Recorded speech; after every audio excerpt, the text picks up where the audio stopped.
घास पेड़ पे नहीं उगते, उन्हें बढ़ाना पड़ता है प्यार से, मेहनत से। पहलवानी बहुत मेहनत का काम, लोहे के चने चमाने के बराबर। महिलाएं दंगल की प्रसिद्धि के बाद में उन्होंने कुश्ती में कदम रखा है और आज वो राष्ट्रीय अंतर्राष्ट्रीय स्तर पर देश के लिए मेडल जीत रहे हैं। आपको दंगल कैसे मिली? सर आमिर खान जी मिलना चाहते हैं। आमिर खान कौन?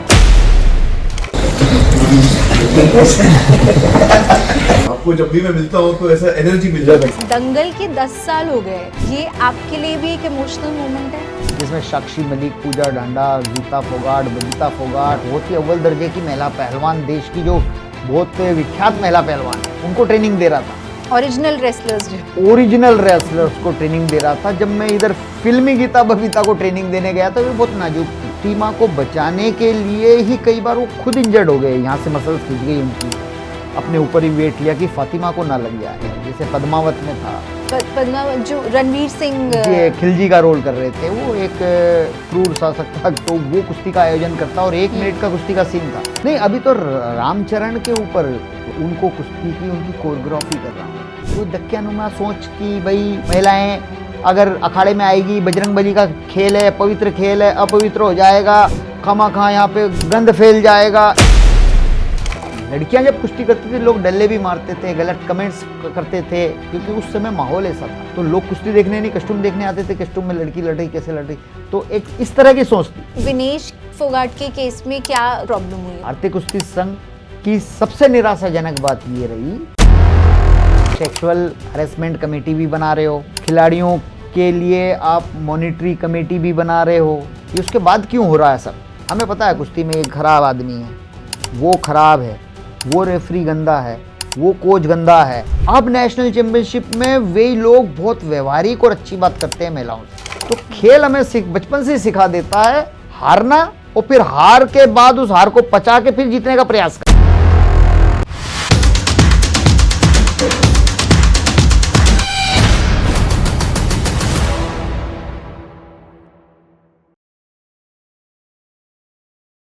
Hello and welcome to TDM Manthan. आज का हमारा podcast is a little different from other podcast अभी तक जो हमने किया है। Why? So this is because आज एक तो दंगल के दिस इज़ 2026, दंगल के ऑलमोस्ट 10 ईयर्स, दिसंबर 2016 में मूवी आई थी एंड दिसंबर 2026 में will complete 10 years of Dangal. So everybody has seen, सबने दंगल मूवी को ऐसे, वो एक ऐसी पिक्चर है जिसने बहुत सारा सिर्फ कुश्ती नहीं पूरा समाज को चेंज करने का एक काम किया है। और उसमें हमने देखा है आमिर खान ने उस कैरेक्टर को कैसे निभाया है, पूरा एकदम से असली रेसलर बन के ऑलमोस्ट। तो वो कैसे सीखे ये, और किसने उनको ट्रेन किया, कौन है जो उनको इस तरह का पहलवान बना सकता है कि वो ही असली के रेसलर लग रहे हैं उसमें, कि वो ही महावीर सिंह फोगाट है। आज हमारे साथ वो शख्सियत हैं जिन्होंने आमिर खान को ट्रेन किया दंगल में, और ऐसे बहुत सारे अभी उन्होंने उसके बाद भी एक्टर्स को ट्रेन कर रहे हैं।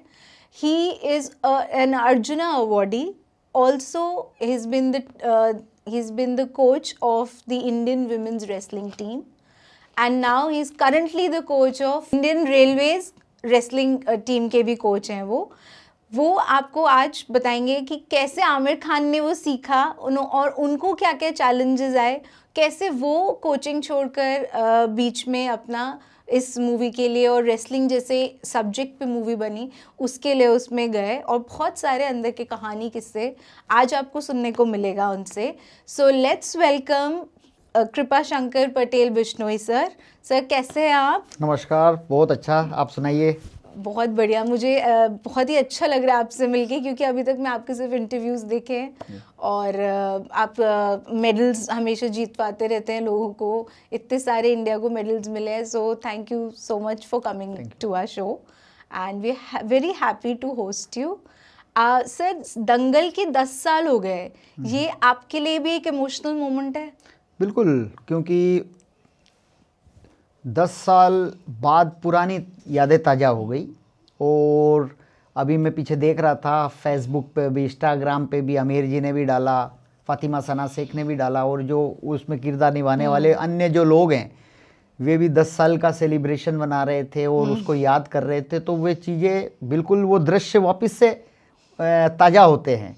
तो बहुत अच्छा लगता है कि 10 साल हो गए हैं और आज भी उसको उतना ही महत्व लोगों में दिया जाता है। लोग जाते हैं देखने, और जब भी मेरे फ्रेंड सर्कल में या मेरे जानकार लोग हैं वो अगर दंगल देखते हैं तो मुझे ज़रूर कॉल करके अभी भी बताते रहते हैं कि पहलवान जी हमने आज ही देखी है, बहुत शानदार कुश्ती का प्रदर्शन है। तो वो कई बार देख चुके हैं, उसके बाद भी वो फ़ोन करके उनको खुशी मिलती है। मैंने आपकी एक वीडियो देखी थी जिसमें आमिर खान आपके पैर छू रहे हैं और आप उनको रोक रहे हैं, तो आपका उनसे क्या रिलेशनशिप बन गया है अभी? देखो, ये ट्रेनिंग के दौरान एक बार की वाकया है कि आमिर जी तो क्या है, कई बार टेंशन में आते थे तो स्मोकिंग कर लेते थे। अच्छा। लेकिन मैं नेशनल टीम का कोच हूँ, तो कई बार ऐसा होता है कि हम वो चीज़ें मेट के ऊपर बर्दाश्त नहीं करते। मैं भारतीय महिला कुश्ती टीम का कोच हूँ, तो इंडियन रेलवे रेसलिंग टीम का कोच हूँ, तो वहाँ पर इस चीज़ों की इजाज़त नहीं होती है। तो वो थोड़ी नाराज़गी मेरी थी, एकदम मैं किरदार में आ गया था। तो आमिर जी ने तुरंत क्या कि कृपा जी ये आज पैकअप आज ट्रेनिंग नहीं होगी, और चले गए। वो अगले दिन वो सिगरेट का जो वो होता है बॉक्स और लाइटर, वो दोनों ला के मेरे हाथ में दे रहे कि कृपा जी ये पकड़ो और इसको डस्टबिन में डालो। मैं शॉक, मैंने बोला नहीं, मैं तो हाथ भी नहीं लगाता ऐसी चीज़ों को। तो बोले नहीं आप कागज में ये लो और आपके हाथ से ये शुभ काम करो। और उन्होंने उधर डाला, बोले गुरुजी मैं कसम खाता हूँ पैर पड़ के कि मैं आइंदा, मेरे देखो आप मेरे से बड़े हो और आप महावीर फोगाट के किरदार में हो, और उसने कैसा जीवन जिया है, निश्चित रूप से उन्होंने वही जीवन जिया। आमिर जी ने मेरे को बताया कि मैं जब सो के उठता था तो मेरे रूम में एक सुशील कुमार का फोटो होता था रेसलिंग कस्टूम में, और एक महावीर फोगाट का। मैं दोनों फोटो को 5-5 मिनट देख के महसूस करता था कि मुझे ऐसी बॉडी चाहिए सुशील कुमार जैसी, और इस किरदार में कुर्ते पजामे में बैठा ये आदमी जो खड़ा है, इस तरह का मेरे को व्यवहार चाहिए। और वो शूटिंग के दौरान भी महावीर फोगाट जब चाहे जब उनको बुला लेते थे। अच्छा। वो बैठ रहे हैं, खा रहे हैं, उठ रहे हैं, कैसे चल रहे हैं, कैसे बात कर रहे हैं, वो उनको जज करते थे। ये चीज़ मेरे को उन्होंने बताई कि वो किरदार में उतरना। बिल्कुल। और फिर एक बहुत महत्वपूर्ण बात उन्होंने मेरे को बताई, क्योंकि हम तो रेसलिंग करते तो हम सोचते कि इससे बड़ा या इससे मेहनत वाला कोई काम होता ही नहीं है। लेकिन हम इंडस्ट्री में जब गए, क्योंकि हम तो सोचते कि यार फिल्म में क्या है, फिल्म में आई लव यू बोला और फिल्म हो गई कंप्लीट। लेकिन ऐसा नहीं, वो आई लव यू किस अंदाज में बोला, आपके हाव भाव क्या है, आपके तरीके क्या है। और एक सीन को करने के लिए कई बार करते हैं। अभी आई लव यू वाली फिल्म तो थी नहीं, उठा के पटकना है, सीन नहीं आया तो दोबारा करना है, और 10 बार करना है तो 2 बार में तो दम निकल जाता है। और पूरी टेक्निक भी है उसमें। टेक्निक भी है, तरीके हैं, कुश्ती की धड़पकड़ है, खींचना, धकाना, गिरना, गिराना, बॉडी सुकड़ाना, फैलाना विशेष अवस्था में। क्योंकि एक जो कुश्ती नहीं करा वो पता चल जाएगा नकली आदमी है, तो उसका अभ्यास उन्होंने इतना लंबे समय तक किया है। तो आमिर जी जब पैर पड़े, बोले कि मैंने बोला देखो आप बड़े हो, लेकिन वो मानते नहीं, बोले गुरु शिष्य परंपरा है और मैं इसको निभाऊंगा। और उन्होंने उस दिन से जो त्याग किया शुरुआत में ही, उसके बाद मैंने कभी भी उनको दंगल के दौरान ये चीज़ देखी नहीं। और उन्होंने वचन दिया था कि जब तक दंगल रिलीज नहीं हो जाएगी, कंप्लीट नहीं हो जाएगी, मैं इन चीज़ों को हाथ नहीं लगाऊंगा। रिलीज होने तक, क्योंकि बनने और रिलीज होने में बहुत लंबा टाइम होता है। ये भी 1.5-2 साल उन्होंने तब किया है, और मुझे कभी भी वो इस तरह की सिगरेट पीते हुए कभी दिखे नहीं। सेट के ऊपर भी, ट्रेनिंग के दौरान भी, कहीं भी आने ना अल्कोहल ग्रहण किया है, वो पूरे किरदार में उतरे। एक बात उनकी मेरे को बहुत पसंद आई आमिर जी की, उन्होंने कहा कि कृपा जी किरदार में उतरना और किरदार से निकलना, ये दोनों ट्रेनिंग होती है। कि मैं किरदार में तो घुस गया महावीर फोगाट के, महसूस कर करके फिल्म के अंदर ये करके, फिल्म वालों ने फिल्म बना ली, अपना काम कर लिया। लेकिन किरदार से निकलने के लिए मेडिटेशन देना, उसकी ट्रेनिंग लेना, और फिर किरदार से निकलना। नहीं तो दूसरी फिल्म में काम करने लग जाओ, फिर उसमें तो एक आदमी के अंदर कई आदमी घुस जाते हैं, बिल्कुल मेंटली डिस्टर्ब हो जाता है कोई। जैसे किरण जी कह रही थी, तो हमें आमिर जी से मिले बहुत दिन हो गए। मैं क्यों, आमिर जी आपके साथ रहते हैं? तो बोले कि वो महावीर फोगाट होता है उसके अंदर। कभी वो होता, गजनी होता है, कभी कोई होता। तो इस तरह की यानी कि अलग अलग किरदार में उतरने से उनके परिवार के लोग भी उनसे बोले कि हम असली आमिर खान से मिलना चाहते हैं। आमिर द पर्सन से नहीं मिल पाए। नहीं मिल सर, पाते। बट आप आमिर द पर्सन से मिले ऑन द सेट? देखिए बिल्कुल मिला हूं मैं, क्योंकि किरदार में आप कितना उतर जाओगे। आप जब सेट पे होते हैं, कैमरा चालू होता है, आप किरदार में उतर गए। जब आप उसके बाद में रहोगे तो आप पूरी तरह किरदार में नहीं घुसे रहोगे, 24 घंटे किरदार में नहीं रह सकते हो। तो कहीं ना कहीं आपका जो वो अमीर है अंदर का, वो तो रहेगा ही, भावनात्मक रूप से जब भी आप बात करोगे तो रहेगा ही। तो वेरी नाइस पर्सन आमिर जी, बहुत अच्छे इंसान हैं और रिस्पेक्ट करते हैं हर व्यक्ति की। और उसमें देखो, उनमें खास बात ये है कि वो जैसे आप बात कर रहे हैं और वो कुछ कह रहे हैं और अपन ने बीच में कुछ भी निकाल दिया मुंह से, तो एकदम चुप हो जाते हैं और बोले हाँ आप बोलो आप बोलो। तो सुनते सबकी है और फिर ठोक बजा के काम करते हैं। तो उनका काम करने का तरीका बहुत यानी कि है कि कुश्ती के अंदर भी जब दिखाना था कि भाई कौन से सीन दिखाने, क्या दिखाने, तो कृपा जी हरी झंडी दे रहे कि नहीं, एक्सपर्ट आदमी को वो महत्व देते हैं कि ये आदमी अगर मेकअप वाला है या ये कोरियोग्राफर है या ये लाइट मैन है या वो गन मैन है या जो भी है, तो वो हर आदमी जिस फील्ड का एक्सपर्ट है उस फील्ड के बारे में वो उसी की सुनेंगे। बिल्कुल, कि सही बंदे की बात सुनेंगे तो आगे एक्शन सही होएगा। करेक्ट। तो आपने उनको, जब आप उनके साथ इतने वक्त से, कितना टाइम आप लोग पूरे दिन में कितने घंटे ट्रेनिंग करते? देखिए आमिर जी की कुश्ती के सीन इतने नहीं थे दंगल में। अच्छा। महिला पहलवानों के ज़्यादा थे, जो महिला एक्टर थी, गीता बबीता, छोटी गीता बबीता, बड़ी गीता बबीता, जैसे कि फातिमा सना शेख, सानिया मल्होत्रा, जायरा वसीम और सुहानी भटनागर। तो इनके ज़्यादा सीन थे और इनकी ज़्यादा ट्रेनिंग थी, क्योंकि उनको प्रॉपर रेसलिंग। हाँ, तो इनको प्रॉपर एक कैंप से गुजरना पड़ा, यानी कि रोज सुबह और शाम ट्रेनिंग प्रोग्राम इनका होता था, जैसे रेसलिंग असली कैंप में होता है। जो क्योंकि मैं 2016 में महिला कुश्ती प्रशिक्षण शिविर लखनऊ में सीनियर महिला कुश्ती टीम को ट्रेनिंग दे रहा था, जिसमें साक्षी मलिक, पूजा ढांडा, गीता फोगाट, बबीता फोगाट, शिल्पी सेरोन जैसी बहुत ही अव्वल दर्जे की महिला पहलवान, देश की जो बहुत विख्यात महिला पहलवान है, उनको ट्रेनिंग दे रहा था। ओरिजिनल रेसलर्स, जो ओरिजिनल रेसलर्स को ट्रेनिंग दे रहा था। जब मैं इधर फिल्मी गीता बबीता को ट्रेनिंग देने गया तो वे बहुत नाजुक थी, तो उनको ट्रेनिंग देने में टाइम लगा, क्योंकि हम ट्रेनिंग प्रोग्राम हमने वही रखा, हमने इंटेंसिटी कम रखी और समय पीरियड कम रखा। जैसे वो पहलवान 3-3, 4-4 घंटे ट्रेनिंग करते हैं सुबह और शाम, तो यहाँ पे इनका 1 घंटे का ट्रेनिंग प्रोग्राम ही रखा हमने, और उनकी जो तीव्रता है ट्रेनिंग की वो कम रखी कि ये इनको मेजर इंजरी ना हो, चोट ना लगे। शुरुआती दौरों में जो कुश्ती की उठापटक है और उसकी जो थकान है, वो ऐसे लगते जैसे लठों से शरीर को पीट दिया हो, और इनका हाथ उठना बंद हो गया था लड़कियों का कि सर हाथ नहीं उठ रहा, सर चोट लग गई। जबकि मैं जानता था कि ये कुश्ती की सोरनेस है, ये कुश्ती की थकान है, ये फटीक है।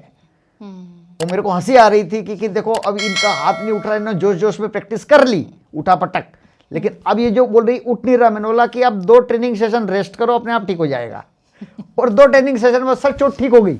मेरा चोट नहीं थी, वो थकान थी रेसलिंग की, एक सोरनेस है, एक सूजन है जो कि उठापटक से आ जाती है, वो मेजर इंजरी नहीं होने जो रेसलर्स को होता है, मतलब जब वो प्रैक्टिस करते हैं। स्वाभाविक है, जो नए रेसलर्स आते हैं तो उनमें ये समस्याएं होती है, क्योंकि वो इतना जब बॉडी गर्म हो जाती है तो मेहनत खूब कर लेते हैं, और उसकी मेहनत के बाद में जो 24 घंटे बाद रिजल्ट मिलता है कि आपका शरीर अकड़ गया, थक गया, और वो अकड़न के कारण आपका हाथ नहीं उठ रहा और आपका खूब दुख रहा, कुछ तो शरीर में गड़बड़ है, लेकिन बताने के लिए नहीं कि कहाँ दर्द है। फातिमा बता नहीं पाती थी कि सर कुछ तो गड़बड़ है सर, पर है, शरीर में दर्द है, लेकिन ये नहीं पता कहाँ है। तो वो उनको, उनके लिए नया अनुभव था। बिल्कुल। लेकिन तो वो धीरे धीरे मुश्किल रहा होगा उनके लिए। धीरे धीरे क्षमताएं बढ़ती गई। अच्छा, तो मतलब वो बेटर होता जाता है। कि आप रेस्ट नहीं करो। हमने फिजियो का अरेंजमेंट किया, हमने मसाजर का अरेंजमेंट किया, हमारी टीम के साथ डॉक्टर की हमने सुविधाएं की, डाइटिशियन थे हमारे पास में, तो सब यानी एक टीम वर्क में हम काम कर रहे थे। तो अगर उनको कहीं इंजरी है तो फिजियो भी उनकी स्ट्रेचिंग कराना, ट्रेनिंग कराने से पहले स्ट्रेचिंग, ट्रेनिंग और फिर आफ्टर ट्रेनिंग स्ट्रेचिंग, ये सबसे महत्वपूर्ण चीज़ें थी जो हमने जोड़ी। ज़ायरा वसीम 10 मीटर भी नहीं दौड़ पाती थी। ऐसे स्टेट से, जम्मू कश्मीर से और ऐसे एरिया से आई थी कि उसने बोला सर मैं कभी 10 मीटर भी नहीं दौड़ा। आप विश्वास नहीं मानोगे, 3 महीने की ट्रेनिंग में हमने उसको सिर्फ फिटनेस और जनरल ट्रेनिंग पे ध्यान दिया। अच्छा। कुश्ती की तरफ हमने उसको नहीं लिया शुरू में। स्टैमिना बिल्डिंग और जनरल ट्रेनिंग, यानी कि उसको सिर्फ रनिंग स्ट्रेचिंग, रनिंग एक्सरसाइज, ताकि उसका फिटनेस लेवल। उसने 45 minute continue non stop running कर ली जब मैं उसको मेट पे लाया। और कहाँ 10 मीटर भी नहीं दौड़ पाती थी। तो कई बार बीच में थोड़ा कड़क भी बनना पड़ता था मुझे, कोच होने के नाते अपने किरदार में भी घुसना पड़ता था और उनको डराना धमकाना भी पड़ता था कि भाई आपको निकाल देंगे, अगर ऐसा नहीं आप कर ही नहीं पाओगे रेसलिंग तो फिर क्या मतलब। और उनको भी जोश और जज्बा था कि हमको इतना अच्छी अपॉर्चुनिटी मिली है तो हम इसका लाभ उठाएं और आगे निकले और अच्छा काम करें। तो मोटिवेट में करते रहता था कि कब इनको ललकारना है, कब इनको पुचकारना है। तो एक कोच होने के नाते, क्योंकि मैं टीम के साथ में हम ट्रेनिंग देते थे, साइकोलॉजिकल भी बहुत कोच एक स्ट्रांग होता है, उनको पता रहता है कि खिलाड़ी के मन में क्या चल रहा है, ट्रेनिंग करेगी नहीं करेगी। क्योंकि वो आते थे प्रैक्टिस में तो शरीर भी दुखता था, वो रेस्ट भी चाहते थे, पर ट्रेनिंग प्रोग्राम मिस भी ना हो, उसको किस तरह उत्साहवान ट्रेनिंग प्रोग्राम बना दिया जाए। तो ये कोच की जिम्मेदारी होती है, उनको रिलैक्स करना कि भाई जो उनके मसाजर है कि भाई इनको स्ट्रेचिंग कराओ, रिलैक्स करो, और फिर उसके बाद धीरे धीरे म्यूजिक लगा दो, चलो अब वार्म अप करें, थोड़ा डांस के थ्रू वार्म अप कर लो। तो एक जब खून का संचार तेज हो जाता है तो बोले चलो सर अब 2-3 टेक रेसलिंग के कर ही लेते हैं। तो ऐसे मूड बनाना पड़ता है एवरीडे। कभी डांटा तो हुआ ना कि अभी कोई रो देता है या कि अरे हमसे नहीं हो रहा है, गिव अप कर देते हैं, ऐसे मोमेंट भी आते हैं ना सर? खूब आते हैं। ज़ायरा वसीम काफ़ी कमज़ोर थी और उसका शरीर यूं कांपता भी था कई बार, इतना भी यानी क्योंकि कुश्ती की ट्रेनिंग बहुत आसान नहीं है। बिल्कुल, और वो हर कोई कुश्ती के लिए नहीं बना हो सकता है। नहीं होता है। कुश्ती एक ऐसा खेल है जहाँ पर कोई अस्त्र शस्त्र या साजो सामान हमारे बीच में नहीं है। आप क्रिकेट खेल रहे हो तो बैट और बॉल है, बैडमिंटन खेल रहे हो तो रॉकेट और कॉक है, आप टेबल टेनिस खेल रहे हो तो बॉल और बैट है। तो हर गेम में कोई ना कोई माध्यम है, कोई साजो सामान है। कुश्ती एक ऐसा गेम है जिसमें कोई साजो सामान हमारे बीच में नहीं है। अगर साजो सामान है तो एक दूसरे का शरीर ही है जिसको तोड़ना मोड़ना, ताकि पकड़ ढीली पड़े और विशेष अवस्था में गिरा के हम अंक अर्जित कर सकें या उसको चित कर सके। तो साजो सामान आपकी गर्दन, मुंडी, हाथ, पैर, कमर, अरे आप एक दूसरे का शरीर साजो सामान है। तो उसको मरोड़ना तरोड़ना है। तो आप पहलवान को विशेष अवस्थाओं में उसकी पकड़ ढीली पड़ेगी और आप गिरा के अंक अर्जित करोगे। तो कुश्ती एक अलग तरह का हुनर है और बगैर ट्रेनिंग के एक एक्टर भी एक्टिंग नहीं कर सकता है। तो उन्होंने मेहनत करी है और वो मेहनत पर्दे पे दिख रही है, क्योंकि उन्होंने 9-10 महीने सीधे रेसलिंग की ट्रेनिंग ही की है। और जब आमिर जी बोले कृपा जी हरी झंडी देंगे जब ही शूटिंग शुरू करेंगे, तो 9-10 महीने में फिर वो पर्याप्त रेसलिंग के मूव्स वगैरह सब करने लग गए। फिर हमने उसकी कोरियोग्राफी की। अच्छा। कौन कौन सी कुश्ती में क्या क्या होगा, क्या क्या दृश्य होंगे, नियमों को कैसे समझाया जाएगा, एक कोच की क्या भूमिका होती है। तो कई स्क्रिप्ट एट ए टाइम भी बदली जाती है। फिल्म की स्क्रिप्ट तो पूरी एक जैसी होती है, लेकिन जो कुछ बीच बीच में बहुत सारे बदलाव मैंने देखे हैं कि एट ए टाइम भी होते हैं, कि जो बेटर लग रहा है उस मोमेंट में वही वो कर दे रहे हैं। मोमेंट बेहतर लग रहा है और डायलॉग बाजी भी। कई डायलॉग बाजी जो स्क्रिप्ट में नहीं होती है और उस कुश्ती में इस जगह ये बेहतर लग रहा है। तो एक एक्सपर्ट, भाई एक्सपर्ट कौन है? कृपा जी है रेसलिंग के, कि ऐसा होता है क्या, तो होता है। तो देन एक ग्रुप टीम में काम करता है, तो एक टीम वर्क की तरह काम करके और उसको सफल बनाया। सर आप बोले थे तो डाइट को लेके, और जैसे आप बोले कि 10 महीने लगे उनको अपनी एक शरीर को रेसलर जैसा बनाने में, तो जो आमिर खान सर का पूरा फ्रेम है इतना वाइड, ऐसे ब्रॉड, क्योंकि जो महावीर फोगाट जो हैं वो काफ़ी ब्रॉड है, तो वो कैसे आपने किया? वो क्या डाइट से हो जाता है या वो ऐसा फ्रेम कैसे बनता है? देखिए, जो उनका बॉडी ट्रांसफॉर्म हुआ है वो उनके लिए अलग कोच है। अच्छा। उनका डाइटिशियन अलग था, उनका फिजियो अलग था, उनका रेसलिंग कोच मैं था, तो हम सब टीम में काम कर रहे थे एक दूसरे के कॉम्बिनेशन में। आमिर जी वेट रिड्यूस करने के लिए विदेश भी गए, अमेरिका भी चले गए ट्रेनर के साथ में। उनका शेड्यूल बहुत ही टफ होता था वहाँ पर। कि सुबह उठे और हल्का फुल्का सा कुछ खाना, फिर उसके बाद में पहाड़ पे ऊपर चढ़ना, तो 11 बजे तक ऊपर पहुँचते थे। पहुँचने के बाद में वहाँ पे कुछ भी छोटा मोटा कुछ डाइट लिया, जैसे अनार हल्का फुल्का खाया, फिर साइकिलिंग करते थे पूरे टाइम, कितने 1-1.5-2 घंटे साइकिल चलाते थे। यानी कि उनका जो कैलोरी ग्रहण करना और कितना निकालना, उसका पूरा मैनेजमेंट था। तो वो उन्होंने यूएस से जाके किया कि अच्छा। कितने महीने में जाके ये बॉडी मेरे को इस तरह सुशील कुमार की तरह जो बॉडी है वो दिखेगी, तो उन्होंने करके आए वो। फिर रेसलिंग, क्योंकि जब वो मोटे थे वो वाले सीन हमने पहले करे, क्योंकि उसमें भी काफ़ी हैवी बॉडी, क्योंकि अदरवाइज तो लीन ही रहना पड़ता है एक्टर को। हाँ। उसमें तो इतनी हैवी बॉडी है, मतलब पूरा, तो वो उसके लिए वेट उनको और गेन नहीं करना पड़ा सर? वो पहले से ही कर रहे थे, दंगल मूवी अच्छा। के पहले से ही समोसा कचौड़ी जो मिल जाता था वो ही खा लेते थे। तो हाँ, वो यानी कि कुछ भी नहीं छोड़ रहे थे। तो क्योंकि वो उस किरदार में महावीर फोगाट की तरह कुर्ता पजामे के एक मोटा आदमी होना चाहिए कि वो एक कोच की भूमिका में। महावीर फोगाट का जब कुर्ते पजामे में वो लगा रखा था और एक सुशील कुमार का लगा रखा है, तो दोनों के किरदार उसको उनको बॉडी दिखानी थी। तो महावीर फोगाट के किरदार में थे तो कुछ भी खाते थे और मोटे हुए। और हमारे लिए सबसे बड़ी दुविधा जब आई, जब फातिमा, एक पिता और पुत्री की जो मुकाबला होता था, तो वो इसलिए क्योंकि आमिर जी बहुत मोटे थे, लेकिन मोटा होने के साथ वो ट्रेनिंग जो स्पोर्ट्स की जो ट्रेनिंग है, उनकी वेट ट्रेनिंग है, जिम है, वो नहीं छोड़ रहे थे। अच्छा। कहीं ना कहीं मोटे हो गए, पर उनकी मसल्स वगैरह उस फैट के नीचे दब गई। अच्छा। एक मोटा आदमी होता ना, फैट के नीचे मस्कुलर बॉडी पूरी थी। वो जब मेरे को पता चला, जब एक बार मैंने बोला कि आओ मेरे से मुकाबला करो, तो बोले चलो आओ। तो मैंने जब उनको पकड़ने की कोशिश करी, उनकी खींच धकाड़क ये करी, तो मेरे को पता चला स्टेमिना भी अच्छा, थक रहे थे लेकिन ताकत पूरी थी बंदे में। तो जब ताकत पूरी थी तो वो मोटे आदमी के सिर्फ खा नहीं रहे थे, वो मेहनत भी कर रहे थे साथ में, यानी कि जिम में पूरा पसीना बहा रहे थे। तो फातिमा के साथ जब मुकाबला हुआ ना, तो मेरे को इस बात का डर था कि अननेसेसरी वजन फातिमा पे नहीं डाल दे, ये कहीं गलती से हो जाए और उसको इंजरी हो जाए।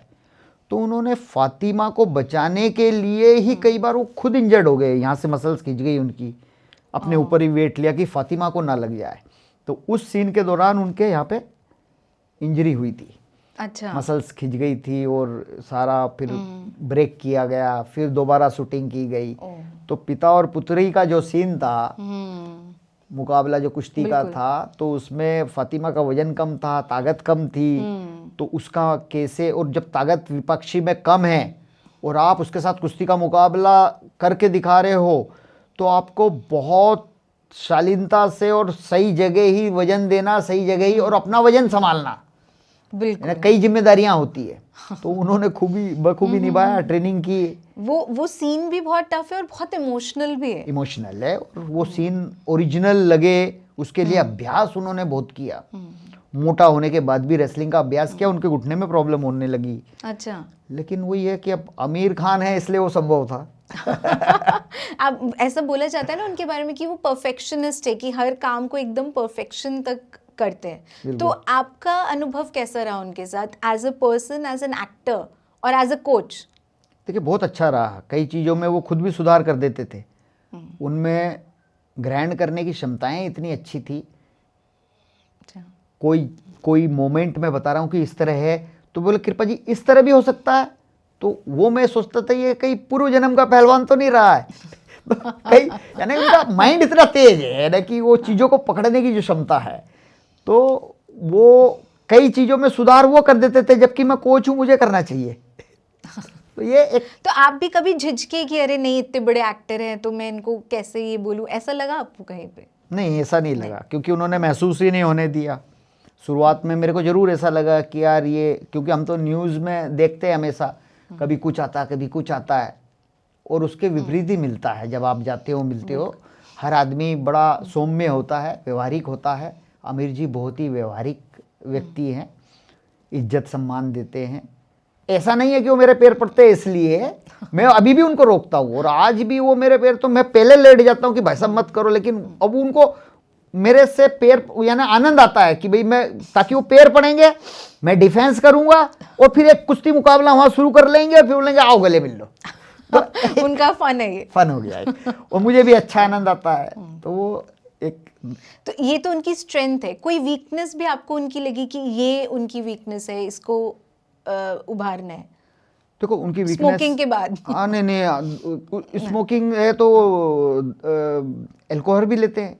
अच्छा। हाँ, ऐसा पता चला कि भाई वो अल्कोहल भी लेते हैं, स्मोकिंग तो मैंने देखा ही है, तो मुझे बुरा लगा। तो अभी जब मैं पीछे गया था, जब उन्होंने मेरे को बोला कि कृपा जी मैंने देखो छोड़ दी ना आपके कारण, आपने बोला था मैंने छोड़ दिया था ये करा, हाँ बोले पर मैंने ना अभी इलेक्ट्रिक हुक्का होता है एक, वो शुरू कर दिया। तो मैंने बोला वेरी गुड, बहुत बढ़िया करा है। तो मैंने छोड़ दिया। तो ये है कि वो जब छोड़ दिया था, अब मैं चाहता हूँ कि कोई फिर कुश्ती पे काम मिले जिससे कि वो फिर से इलेक्ट्रिक हुक्का भी छोड़ दे। अभी मुलाकात होती रहती है आप लोग की? हाँ, अभी हम पिछले साल मिले थे, तो उस दौरान हम गए थे। इंडियन रेसलर्स जितने थे वो सब चाह रहे थे, जिसमें अर्जुन पुरस्कार विजेता भी थे कई पहलवान, द्रोणाचार्य अवार्डी थे कई, तो वो चाह रहे थे कि भाई हमें अमीर जी से मिलवाओ, क्योंकि मुंबई हमारा कैंप लगा हुआ था। अच्छा। और हम कम से कम धन्यवाद दे दें व्यक्तिगत तौर पे मिलके, तो सारे आउट स्टैंडिंग प्लेयर थे, तो उनको मैसेज किया था, तो उन्होंने फिर समय दिया था, तो उसमें मुलाकात हुई थी। आपको दंगल कैसे मिली, कैसे पहुंची आप तक? देखिए, मैं महिला कुश्ती टीम को लखनऊ में ट्रेनिंग दे रहा था, जो नेशनल कैंप था हमारा, जो ओलंपिक 2016 के लिए, जिसमें साक्षी मलिक ने ब्रॉन्ज मेडल जीता था, मैं उसमें ट्रेन कर रहा था खिलाड़ियों को। तो आमिर खान प्रोडक्शन से मुझे फ़ोन आया था, 02222 ऐसी कुछ नंबर था। तो हम क्या पहलवानों ने आपस में एक दूसरे से मजाक कर लेते हैं, तो जब तक दंगल की इतनी चर्चा थी नहीं, तो मिस्टर श्रीनिवासन राव बोल रहे थे और बोले कि कृपा जी बोल रहे हैं। मैंने बोले कि आपसे सर आमिर खान जी मिलना चाहते हैं। मैं आमिर खान कौन, पता नहीं था ना, क्योंकि इतना कि आमिर खान कौन, तो अच्छा आपने सोचा भी नहीं था कि मतलब ही नहीं आमिर था, खान का क्योंकि मैं फोन अपनी आ इंडिया टीम, मैंने बोला कि हो सकता कहीं फिजियो का नाम नहीं हो, क्योंकि 2-3 फिजियो थे। मैंने बोला आमिर खान कभी फिजियो हो, तो मेरे दिमाग में ऐसे ही आया। तो मैंने बोला आमिर खान कौन, बोले आमिर खान एक्टर, वो दंगल मूवी में वो कुश्ती, यानी कोई फिल्म बन रही है, दंगल का भी नहीं बोला उन्होंने, कोई फिल्म बन रही है, वो आपसे कुश्ती सीखना चाहते हैं। तो मैंने कोई मजाक कर रहा, मैंने बोला ठीक है मैं आता हूँ, बिठाओ उसको, और काट दिया फ़ोन। तो मैंने देखा यार कहाँ का नंबर है, तो फिर मैंने बोला ये देखा, तो फिर किसी ने बताया ये मुंबई का नंबर है। तो मैंने बोला हो सकता भाई कोई फिल्म वाले का हो। तब आपको लगा मुंबई? फिर मैंने फ़ोन भी किया, लेकिन वो रिसीव नहीं किया गया वहाँ से। फिर उसके बाद में 1 हफ्ते बाद फिर फ़ोन आया, तो बोले सर मैं फलाना बोल रहा हूँ श्रीनिवासन राव, और ये आमिर जी आप फ़ोन मत काटना, कि आमिर जी जो है सर वो आपसे सिर्फ 2 मिनट, आप मुंबई कब आ सकते हैं। अच्छा। तो फिर मैं समझ गया, मैंने कहा कि, और फिर जब तक पता चलने लग गया, जबकि गीता बबीता कैंप में थी, तो शायद उनको भी आदेशित किया होगा कि अभी इस चीज को उजागर नहीं करना, तो किसी को बताया भी नहीं उन्होंने। अच्छा। दंगल उन्हीं की। अच्छा, ये सीक्रेट है कि अभी ओरिजिनल रेसलर्स को वो कुछ नहीं बोलना है? नहीं बोलना है। तो जो भी है कि दंगल है, फिल्म का नाम क्या है, ऐसा थोड़ी थोड़ी हवा फैलने लगी कि कुश्ती के ऊपर कोई फिल्म बन रही है। अच्छा। पर दंगल बन रही, नाम उसका दंगल है, वो गीता फोगाट और इनकी के ऊपर बन रही है, किसके ऊपर बन रही है, महावीर फोगाट पे बन रही, ऐसा कुछ है ना, थोड़ा थोड़ा भनक थी, पूरी पक्का नहीं पता था कि कुश्ती के ऊपर कोई फिल्म बन रही है। आए दिन डॉक्यूमेंट्री फिल्म बनती रहती कुछ ना कुछ, क्योंकि फिर उनसे भी बात करनी पड़ेगी, जो बाकी जो मेन रेसलर्स हैं, कि उनका किरदार भी है, क्योंकि उसमें गीता बबीता का भी किरदार है उसमें। हाँ नहीं वो तो उनको भी एक बार तो बताना ही होगा, अगर वो आप उनसे movie सारी बन बात रहे हो तो। चुकी थी, महावीर फोगाट वगैरह, उनके साथ मीटिंग्स, सब अपना अपना सीक्रेट, सब सीक्रेट थे, एक ही कमरे में रह रहे हैं और तब सब एक दूसरे को नहीं बता रहे, इस तरह का काम था। तो वो क्या था कि, और मैं तो कोच था, मेरा तो उससे कोई लेना देना भी नहीं था। भाई फिल्म कुश्ती के ऊपर बन रही है और दुनिया भर के कोच ऑलरेडी वहाँ पे सिलेक्ट थे। जब बाद में मैं गया तो पता चला, तो उन्होंने फ़ोन किया, तो फिर हमारी ट्रायल्स होने वाली थी। बोले सर का, मैंने बोला मैं सैटरडे या संडे को आ सकता हूँ। तो फिर उन्होंने तारीख निश्चित की कि सर इस तारीख को आ जाओ, हम आपका टिकट कर रहे हैं। तो फिर मैं उस तारीख में फिर हमारी ट्रायल ऑर्गेनाइज हो गई। मैंने बोला मैं उस तारीख में भी नहीं आ सकता। फिर हमारा मैं हिसार चला गया था, तो हिसार में हमारा जन्माष्टमी पे या कुछ ऐसे कुछ प्रोग्राम होता है, तो उसमें हम प्रोग्राम में चला गया था। तो फिर उनका फ़ोन आया, तो मैंने बोला, मैंने उनको हाँ कर रखी, सर उस दिन मैं नहीं आ सकता। फिर ऐसे कम से कम 1.5 महीने हो गए। फिर क्योंकि नेशनल कैंप को हम ऐसे नहीं छोड़ सकते थे, और आगे से आगे प्रोग्राम जो संडे होता है उसका हम कहीं ना कहीं इस्तेमाल कर लेते हैं, घर परिवार में या कुछ प्रोग्राम होता तो पहले से वचन हो जाते हैं। तो फिर मैंने बोला उससे अगले संडे को सर मैं फ्री हूँ।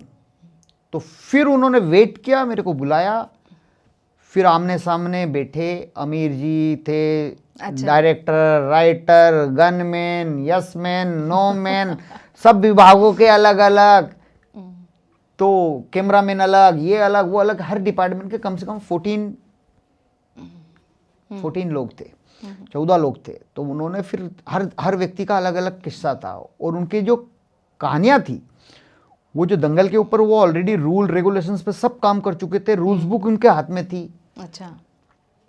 लेकिन वो क्वेश्चन जो कर रहे थे ना, जैसे केरला का आदमी हिंदी बोलता ना, इतनी स्मूथली नहीं बोलता है, उस तरह का था। यानी कि रूल्स के ऊपर बात तो कर रहे थे सही, लेकिन वो मैं करेक्ट करते जा रहा था। तो 7 घंटे जो उनके साथ मेरी मीटिंग हुई है, वो अगर कुश्ती का लय भी बोल रहे हैं तो मैं तो कल सुबह तक लय तक पे बात कर सकता हूँ, क्योंकि मैं नेशनल टीम का कोच भी हूँ और कुश्ती पे क्वालिफाइड कोच हूँ, और कुश्ती ही सारा जीवन हमने कुश्ती की है।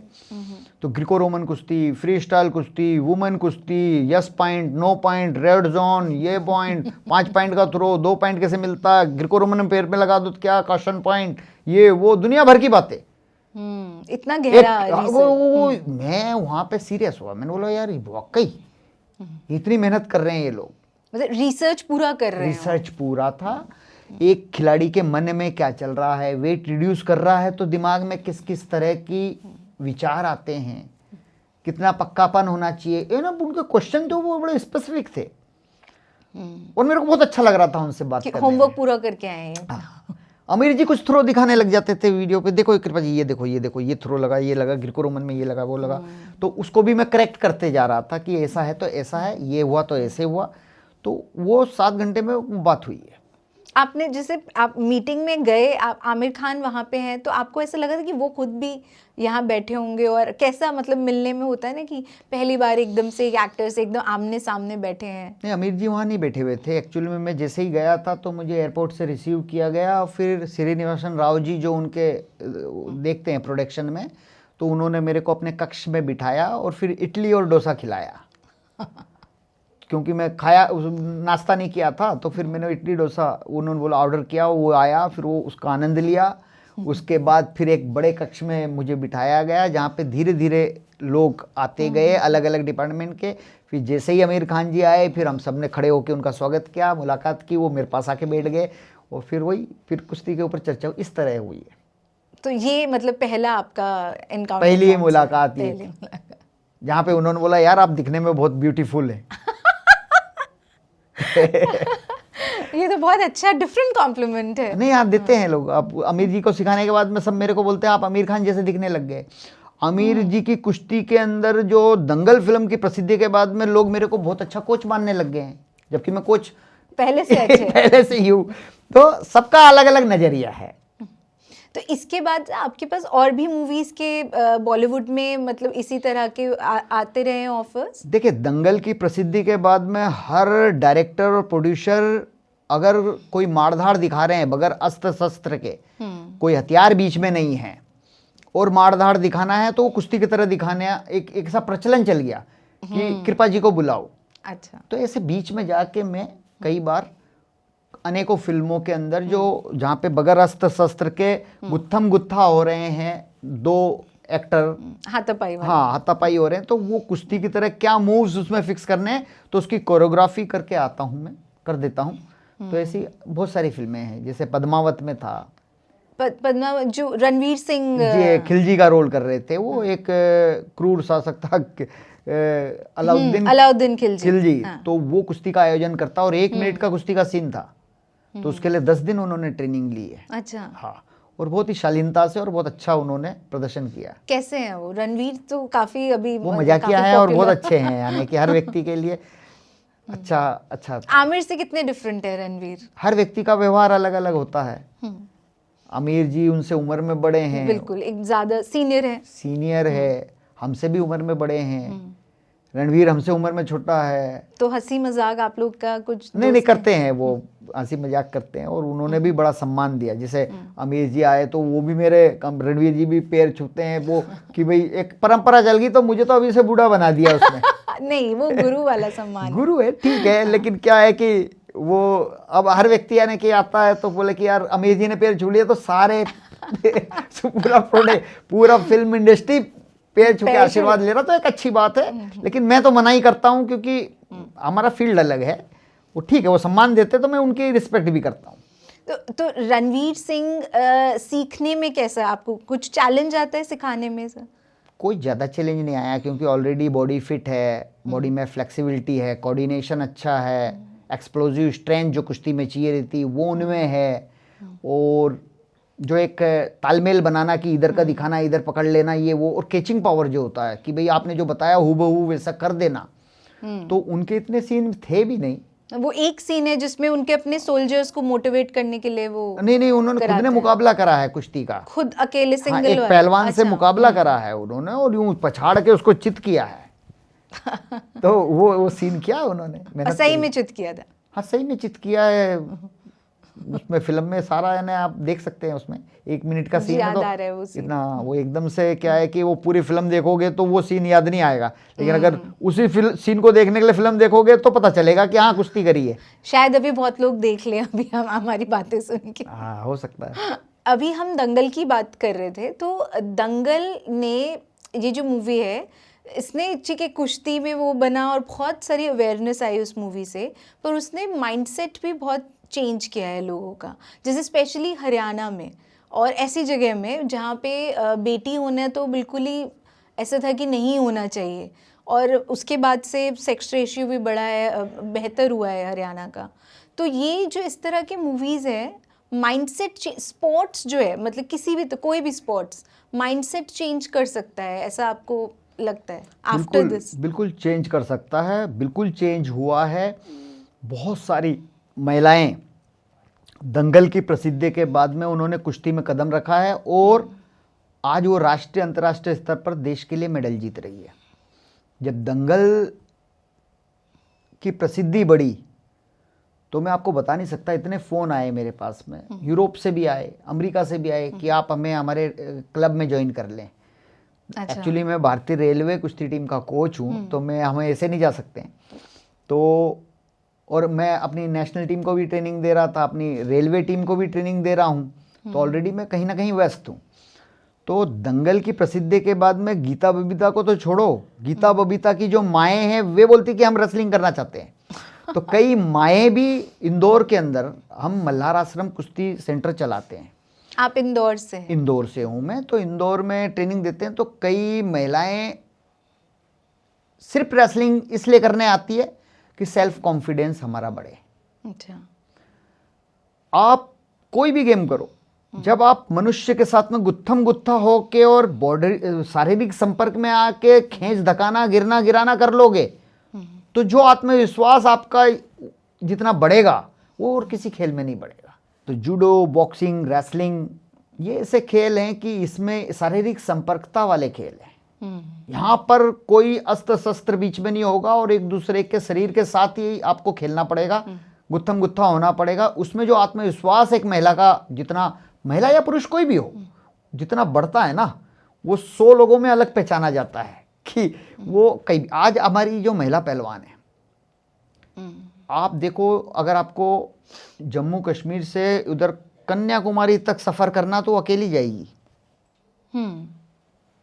एक आम लड़की होगी तो डरेगी कि मैं इतना लंबा सफ़र कैसे करूं, कैसे, वो एक आत्मविश्वास की कमी होती है।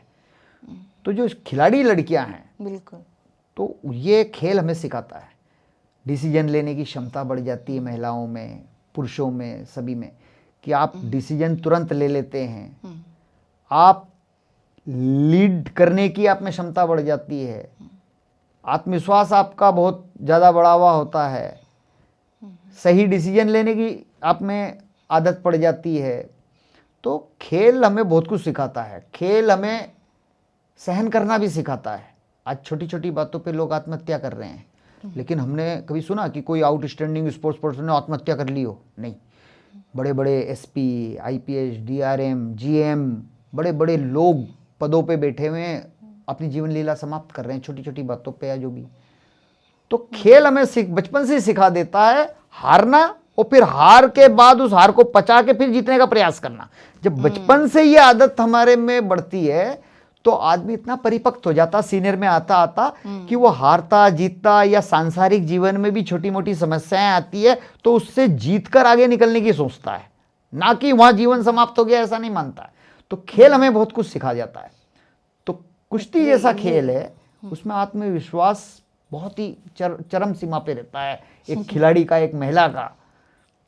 कॉन्फिडेंस का गेम है मतलब। ये जो आपने क्वेश्चन मेरे को किया है ना, आपने किसी महिला खिलाड़ी से करना चाहिए या किसी महिला एक्टर, जैसे फातिमा सना शेख हो गई, जहरा वसीम हो गई, सुहानी भटनागर, क्योंकि फातिमा मेरे को बोली, क्योंकि रेसलिंग की फिटनेस और रेसलिंग की ट्रेनिंग के बाद उसका आत्मविश्वास, उसका फिटनेस लेवल इस कदर बढ़ गया कि उसके बाद उसने एक तलवारबाजी वाली कोई फिल्म आई थी, मैं नाम भूल गया, मेरे को पता नहीं, लेकिन उसने किया तो उसने एक वीडियो कैप्चर करके मेरे को भेजा, बोले सर ये देखो तलवारबाजी का सीन चल रहा है मेरा।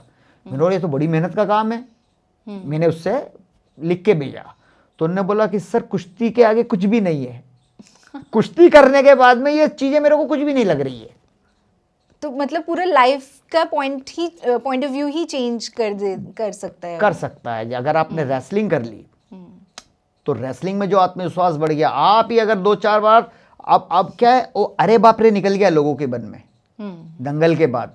बिल्कुल। आप मैं कहूँ ना कि चलो बैडमिंटन खेले तो आप बोलो हाँ चलो चलो, चलो क्रिकेट खेलें चलो चलो चलो, और मैं बोलो चलो कुश्ती खेलें तो अरे बाप रे, तो वो अरे बाप रे निकल गया आप लोगों के मन से। अब हर आदमी कुश्ती भी करना चाहता है। वो ये इम्पैक्ट है एक मूवी का। बिल्कुल बिल्कुल, बहुत बदलाव है। कुश्ती को अब स्पोर्ट्स की तरह देख रहे हैं, अरे बाप रे नहीं है। ये तो बोलते थे अरे बाप रे, तो अरे बाप रे निकल गया मन से। तो आप जो Indian wrestling women's wrestling team है उसके कोच रहे 10 साल जी।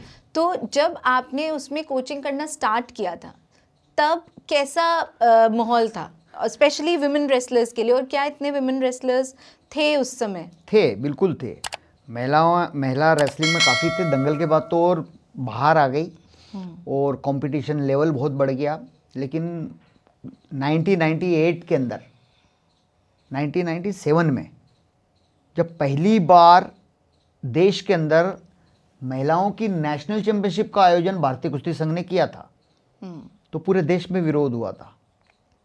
पाकिस्तान, बांग्लादेश और इंडिया, यूनाइटेड वर्ल्ड रेसलिंग, उस समय फिला बोलते थे, फेडरेशन इंटरनेशनल लुटे एसोसिएशन, तो जो अंतर्राष्ट्रीय संस्था है कुश्ती की, उन्होंने भारत, पाकिस्तान और बांग्लादेश यहाँ पे कुश्ती, महिलाओं की कुश्ती को प्रमोट करना और उनकी नेशनल चैंपियनशिप आयोजित करना और टीम भेजने का एक प्रस्ताव रखा था।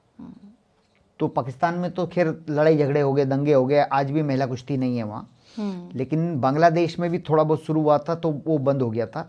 लेकिन जब इंडिया में भी शुरू किया था नेशनल चैंपियनशिप, 1997 की बात बता रहा हूँ, तो उस समय जब महिलाओं की कुश्ती शुरू कराई थी तो बहुत बड़े बड़े खिलाड़ी और बहुत बड़े बड़े पहलवान, मैं यहाँ पे नाम किसी का नहीं लूँगा, उन्होंने विरोध किया कि यार कुश्ती में महिलाएं नहीं होनी चाहिए। ऐसा क्यों?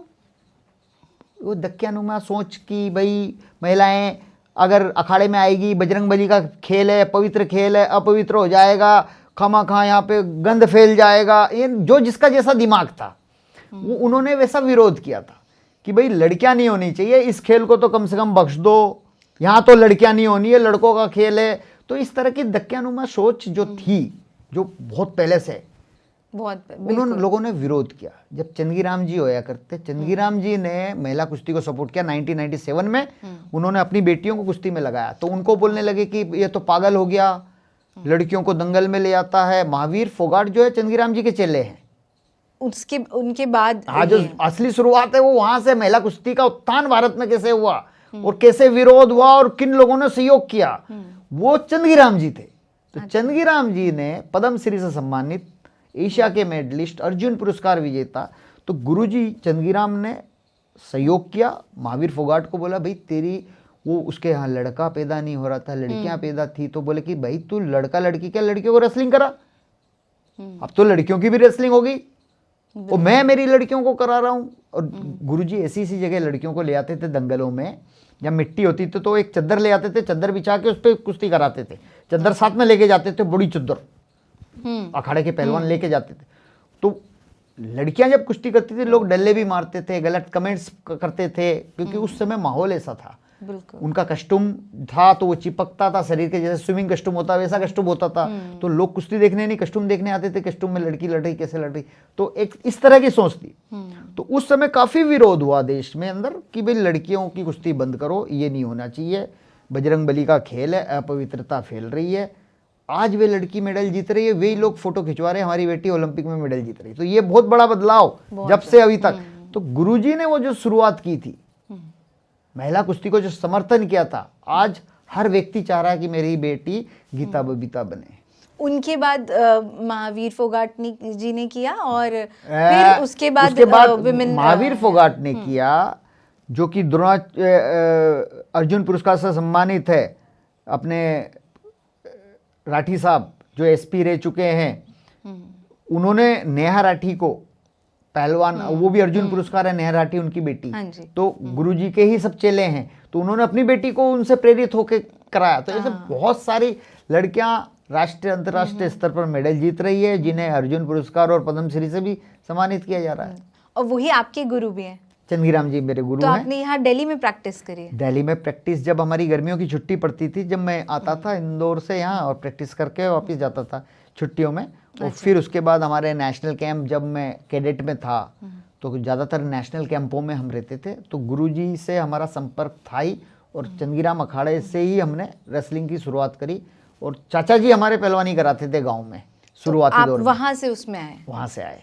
आपके मतलब जैसे घर में सभी बाकी लोग भी कुश्ती में थे? सभी पहलवान हैं, कम से कम चाचा जी जो हमारे हैं वो रुस्तम मध्य प्रदेश का खिताब उन्होंने जीता है। और वो चाहते थे कि अंतर्राष्ट्रीय स्तर पर मध्य प्रदेश का कोई पहलवान मेडल जीते, क्योंकि जब तक किसी भी पहलवान ने मध्य प्रदेश में मेडल नहीं जीता था अंतर्राष्ट्रीय स्तर पर।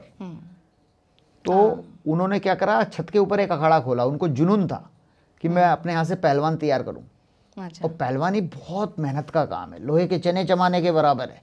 जब उन्होंने महू के अंदर, इंदौर के पास में महू में रेसलिंग की शुरुआत की, तो पहलवानी कराते थे। तो पहलवानी एक दिन कोई अच्छी कर ले तो 4 दिन गायब हो जाता था। वो घर, सबके घर जा जाके तो बुला नहीं सकते, और वो बुला नहीं सकते तो वो परेशान हो गए। फिर उन्होंने बोला क्या करूं, तो बोले अपने भाइयों के बच्चे पकड़ता हूं। तो हमारा गांव वहां से 200 किलोमीटर है, सोनखेड़ी, वहां गए और सभी एक उम्र के बच्चे, जो 2 साल बड़ा 2 साल छोटे हम थे। तो मैं तो गांव में बहुत बदमाशी करता था, यानी कि कोई अगर मेरे को देखा, अभी आप हंस रहे हो, अगर उस उम्र में जब मैं 5-6 साल का था और आप इस तरह मेरी तरफ देख के हंस लिया तो मैं पत्थर से आपका सर जरूर फोड़ता। ऐसा होता? इस तरह का, मेरे गेट के आगे से कोई निकल गया मेरे को हंसते हुए देख के, तो मैं पत्थर से उसका सर फोड़ता। चाचा जी बोले यार इसमें एनर्जी ज्यादा है। मेरी एनर्जी को सही दिशा देने के लिए वो मेरे को महू लिया है। बोले बेटे वहाँ पढ़ाई भी करना, अच्छा बढ़िया, और नई जगह जा रहे, तो मैं भी शौक शौक में आ गया। आप उतने छोटे थे, कितने साल के थे जब स्टार्ट किया? 7 साल का। तो घर से दूर रह के, और घर वाले सब मान गए कि हाँ ठीक है इनको घर वाले सारा अनाज देते थे, घी घर से आता था। अच्छा। तो सारा है ना चाचा जी को पहुँचाते थे बच्चों के लिए। हम 7-8 भाई थे चाचा ताऊ में, घर की फौज बना ली उन्होंने कि घर वाले बच्चे भागेंगे तो कहाँ जाएंगे, घर में ही आएंगे। तो औरों को तो घर से पकड़ के वे कहाँ से लाऊंगा, ये तो घर में ही रहना है। नीचे रहते थे, ऊपर प्रैक्टिस करते थे। तो ऐसा जीवन था, बहुत ही मेहनतकश जीवन, कि सुबह 4 बजे उठे, प्रैक्टिस करे, 7 बजे स्कूल गए, 1 बजे स्कूल से आए, हल्का फुल्का खाया, थोड़ी देर रेस्ट किया, 3 बजे आप ट्यूशन गए, 4 बजे ट्यूशन से आए, 4:30 बजे फिर छत के ऊपर अखाड़े में मेहनत, और फिर 7-8 बजे प्रैक्टिस खत्म होती, नहा धो के तैयार हुए, खाना खाए, थोड़ी बहुत पढ़ाई करी, फिर सो जाओ, सुबह 4 बजे उठना है। तो एक बहुत लंबा जीवन, 7-8 भाई, कहीं जाने की जरूरत नहीं, अखाड़ा घर में। फिर 1985 में जो 10-12 साल के बच्चों की जो कुश्तियाँ होती, उसमें हम 7-8 भाई सिलेक्ट हो गए पूरे इंडिया में। हमारा यानी कि हो गया, कोई गोल्ड जीत रहा, कोई सिल्वर। बोले ये कहाँ से आ गए मध्य प्रदेश से ऐसे। अच्छा, उससे पहले वहां से नहीं उतने 7-8 भाई थे, लेकिन 5 ने मेडल जीते थे। तो जब से ये कहावत हो गई, ये 5 पांडव आते हैं और जीत के जाते हैं। तो वहाँ मेडल जीते तो फिर साई ने फिर वहाँ पे फैसिलिटी दी, हमारे को छत के ऊपर ही रेसलिंग मैट दे दिया। अच्छा। अखाड़े में करते थे पहले तो, जिम दे दिया, कोच की व्यवस्था कर दी, क्योंकि पहले हमको शिवालिक पब्लिक स्कूल चंडीगढ़ के लिए सिलेक्ट किया था। साई की ऐसी स्कीम थी स्पोर्ट अथॉरिटी ऑफ इंडिया की, भारत सरकार की, कि 10-12 साल के बच्चों को ट्रेंड करना और उनमें से जो मेडल जीत रहे हैं उनको हॉस्टल स्कीम की फैसिलिटी देना, जो कि चंडीगढ़ में थी शिवालिक पब्लिक स्कूल में। हमारे चाचा जी ने मना कर दिया, बोले जब वो साई बोली कि यार 5 लड़के हैं और ये 5 नहीं जा रहे हैं, अच्छा, तो फिर बोले कि इनके अखाड़े को ही गोद ले लो। एक गोद लेने की स्कीम भी थी government of India, sport authority of India की थी, तो हमारे अखाड़े को गोद ले लिया, जो कि चंदगीराम अखाड़े के नाम की शाखा चलाते हैं वहाँ पे चाचा जी, क्योंकि वो भी चंदगीराम जी के भगत है, यानी चंदगीराम जी ही उनके गुरु हैं। तो फिर वहाँ से शुरुआत हुई, तो फिर रेसलिंग में आगे बढ़ते गए। तो अखाड़ा का कल्चर कैसा होता है? और अभी भी जो नए नए रेसलर्स, जो नए हैं पहलवान, वो भी तो अखाड़े में ही जाते हैं, वो सीधा एकेडमी में जाते हैं? अखाड़े में भी वही काम होता है, एकेडमी में भी वही काम होता है। हर जगह की परंपरा अलग है।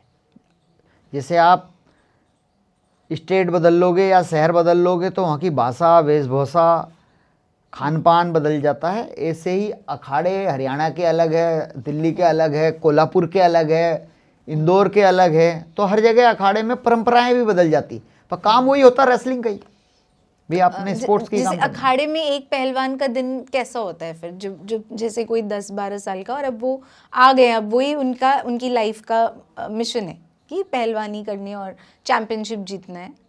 तो अखाड़े में जीवन होता है कि वो सुबह उठता है और बहुत सारे खिलाड़ी जैसे बनाना वगैरह, केला वगैरह खा लेते हैं कि वे भूखे पेट ट्रेनिंग नहीं करनी है।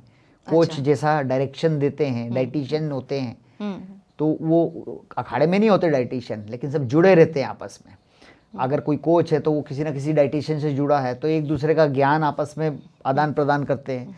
और फिर ट्रेनिंग प्रोग्राम सुबह होता है, फिर उसके बाद बादाम पीते हैं, जूस पीते हैं, फिर खाना खुद हाथ से बनाते हैं। कई अखाड़ों में पैसा इकट्ठा करके मेस चलाते हैं। तो हर अखाड़े की कहानी अलग अलग मिलेगी, व्यवस्थाएं। और कई अखाड़ों को साई ने गोद भी ले रखा है, तो खिलाड़ियों को 1000 रुपये प्रति महीना देते भी हैं। वो एक एज फैक्टर है कि इतनी एज तक के लिए बच्चों को देंगे। और फिर तो जैसे अखाड़ा थोड़ा बेसिक है और एकेडमी मॉडर्न है, होता है ना कि एकदम कोई रूट्स से आ रहे हैं और एकदम कोई एक मॉडर्न इंफ्रास्ट्रक्चर में जा रहे हैं, तो दोनों रेसलर्स में फ़र्क है। क्योंकि फ़र्क ये हो जाता है कि सोना बात स्टीम बात नहीं होता अखाड़ों के अंदर। अखाड़ा अगर कोई चला रहा है तो अपने व्यक्तिगत इंटरेस्ट के कारण चला रहा है। कई अखाड़े ऐसे हैं जहाँ पे गवर्नमेंट से 1 रुपया की फैसिलिटी नहीं है, लेकिन अखाड़ा संचालक कुश्ती का दीवाना है और वो प्रमोट करना चाहता है स्पोर्ट्स को, तो वो अपने स्तर से चलाते हैं, अपने पैशन के लिए। हाँ, पैशन के लिए चलाते हैं। तो वहाँ पे फिजियो नहीं होता, वहाँ पे डॉक्टर नहीं होता। अब एकेडमी में जाओगे या स्पोर्ट्स अथॉरिटी ऑफ इंडिया की एकेडमी होगी, तो उसमें तो गवर्नमेंट का सारा है, तो वहाँ पे फिजियो होगा, डॉक्टर होगा, मसाजर होगा, रसोइया होगा, कोच होगा, मेट होंगे, साजो सामान बहुत अव्वल दर्जे के होंगे, सोना बात होगा, स्टीम बात होगा, यानी हर तरह का ट्रैक होगा, बास्केटबॉल ग्राउंड भी होगा, फुटबॉल ग्राउंड होगा, रेसलिंग मैट होगा। तो हर जगह अलग अलग है। अखाड़े और एकेडमी जो गवर्नमेंट की है, उनमें जमीन आसमान का फर्क है। और किसकी ज़रूरत है अभी, जैसे रेसलर्स को, जो नए पहलवान हैं, उनको किसकी ज़रूरत है ट्रेनिंग में? अखाड़े में सही है या फिर उनको एकेडमी में जाने की ज़रूरत है? देखो, शुरुआती दौर में सीधे एकेडमी में सिलेक्शंस नहीं होते किसी के भी, तो अखाड़ा ही जाना पड़ता। अखाड़ा ही जाना पड़ता। अखाड़े में कोई मापदंड नहीं होता। अखाड़े में कोई नया लड़का आएगा तो उसको भी वेलकम करेंगे, आओ, रहो, खाओ, पियो, मेहनत करो।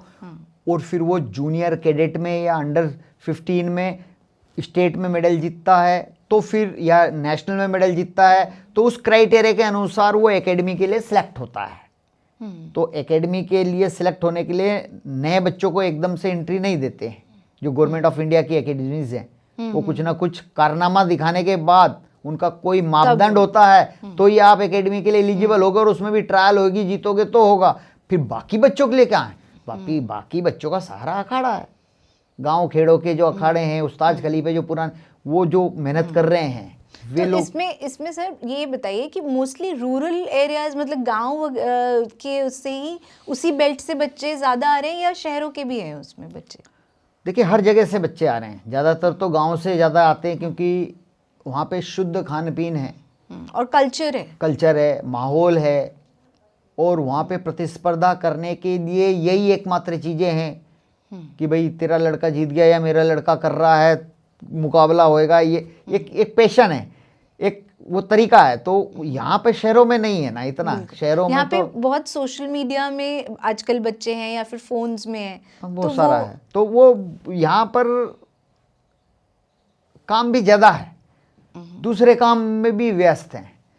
गांव में आपके पास में काम या तो खेती है या पहलवानी है, तो दूसरी चीज़ें नहीं है। तो शहरों के अंदर आने के बाद अवसर दूसरे भी हैं लोगों के पास में, तो कहीं ना कहीं और जगह भी व्यस्त हो जाते हैं। तो गांव में जो गांव का खिलाड़ी होता है, मेहनत करता है, शुद्ध खाना, शुद्ध हवा पानी मेहनत करके आता है, तो उसको तो कुछ बेहतर ही मिलता है ना आगे। और उनको फ़ोन अलाउड है, जैसे आजकल सब गांव में भी फ़ोन पे ही दिख रहे हैं। फ़ोन तो अलाउड है, फ़ोन तो हर जगह अलाउड है। कई अखाड़ों के अंदर फ़ोन वर्जित कर देते हैं, तो आंदोलन भी करते हैं खिलाड़ी फिर। तो अभी जैसे चंदीराम अखाड़े में फ़ोन अलाउ करना बंद कर दिया था, कोई भी लड़कियां भाई फ़ोन नहीं रखेगी, जो भी यहाँ रहेगी अंदर आपको फ़ोन अलाउ नहीं होगा, लेकिन फिर भी वो ले आते हैं कहीं ना कहीं से। तो ये आजकल फ़ोन ज़रूरत भी हो गई है। वो तो है, उसके सिवा जो सोशल मीडिया का है ना कि चेक करना है किसकी रील्स है, ये वो जो चलता रहता है, बहुत ज़्यादा उसमें फोकस है। बस वही हो रहा, तो वो फिजिकल वर्कआउट से दूर हो जाते हैं फिर ऐसे खिलाड़ी। फिर हाँ, फिर मतलब ऐसा आपका होता है। रेस्ट, अगर एक खिलाड़ी है, आपका सुबह शाम इतना अभ्यास कर रहे हैं, तो आपका रेस्ट पीरियड में फ़ोन देखना रेस्ट नहीं होया, आपकी इंद्रियां कहीं ना कहीं व्यस्त हैं, आपकी रिकवरी प्रभावित हो रही है, आप रिकवर नहीं हो पाओगे नेक्स्ट ट्रेनिंग सेशन के लिए। तो कई शरीर के अंदर इंद्रियां, कई टिश्यू ऐसे भी हैं कि आपको गहरी नींद के बाद ही आप रिलैक्स हो पाओगे, वो खाने से भी रिलैक्स नहीं होगा, आपको डीप स्लीपिंग में जाना ही पड़ेगा। तो वो सारी चीज़ हम पहलवानों में ज्ञान बांटते हैं, जो भी कोच हैं वो ज्ञान बांटते हैं, और जो अनुसरण करते हैं वे आगे जाते हैं।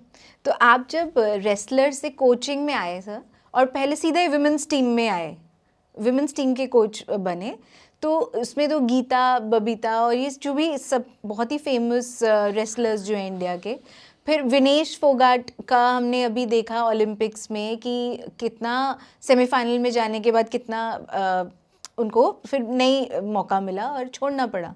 तो ये कितना टफ होता है एक रेसलर के लिए, अपना डाइट, अपना वेट मेंटेन करना, और ऐसे मौके से मतलब फिर आप वहाँ पे सारा जीतने के बाद एकदम लास्ट मोमेंट पे देखिए छूट गया। वजन कम करना कुश्ती में, कुश्ती मुकाबले से पहले एक अलग तरह की लड़ाई है। कुश्ती लड़ाई जो होती ना, उसके पहले की एक लड़ाई है कि वेट के साथ लड़ाई है, वो नहीं है तो फिर आप जीरो हो। अच्छा, फिर महिलाओं के साथ काम करने की आपने बात करी है, तो महिलाओं के साथ और पुरुषों के साथ आप एज ए कोच काम करते हो, तो उसमें भी फ़र्क है। क्योंकि क्या फ़र्क है? बहुत सारे फ़र्क है। देखो बहुत सारे फ़र्क होते हैं, क्योंकि महिलाएं थोड़ी संवेदनशील होती है, उनका थोड़ा विचार भी बहुत नरम होते हैं। आप तेज बोल दोगे, चिल्ला के बोल दोगे तो वो रोने भी लग जाती है। तो पुरुषों में ये नहीं है, पुरुषों को अगर चिल्लाओगे तो वो तो बोला ठीक है, कोच नहीं बोला है। तो देखो लड़की और लड़के सौम्य व्यवहार होता है, एक महिला का जो होता है ना सौम्य व्यवहार। फिर आप ट्रेनिंग पीरियड, उनको मासिक धर्म भी होते हैं कई बार। हाँ, तो पीरियड्स का एक अलग ही एक तो मैं पुरुष कोच हूँ, उस दौरान उनको ट्रेनिंग देनी ही नहीं देनी, भाई पेट में दर्द हो रहा है, खाने से हो रहा है या क्या हो रहा है, तो महिला कोच का भी साथ में होना बहुत ज़रूरी होता है। तो पुरुषों के साथ महिला कोच भी होती है, तो एक टीम की तरह काम करते हैं, एक परिवार की तरह काम करते हैं। तो किसको रेस्ट की ज़रूरत है, क्योंकि कई बार कई खिलाड़ी ऐसे भी होते हैं जो खामा कहीं रेस्ट मारते हैं। वो तो पुरुषों में भी हो सकता है, दोनों में होता है, हर चीज़ में होता है, हर जगह मिले। मैं सभी के लिए बोल रहा हूँ, खिलाड़ी इसलिए शब्द इस्तेमाल किया, ना महिला ना पुरुष, खिलाड़ी तो वो हर जगह होता है। तो वो सारा एक टीम वर्क में हम काम करते हैं, तो इस तरह होता है। फिर आपने किसी एक महिला पहलवान को पकड़ के कोई ट्रेनिंग बता दी तो थोड़ी दूसरों को भी ईर्ष्या की भावना रहती है कि भाई उसको बताया, तो वो एक स्तर होता है, वो धीरे धीरे वो स्तर सभी का बढ़ता है।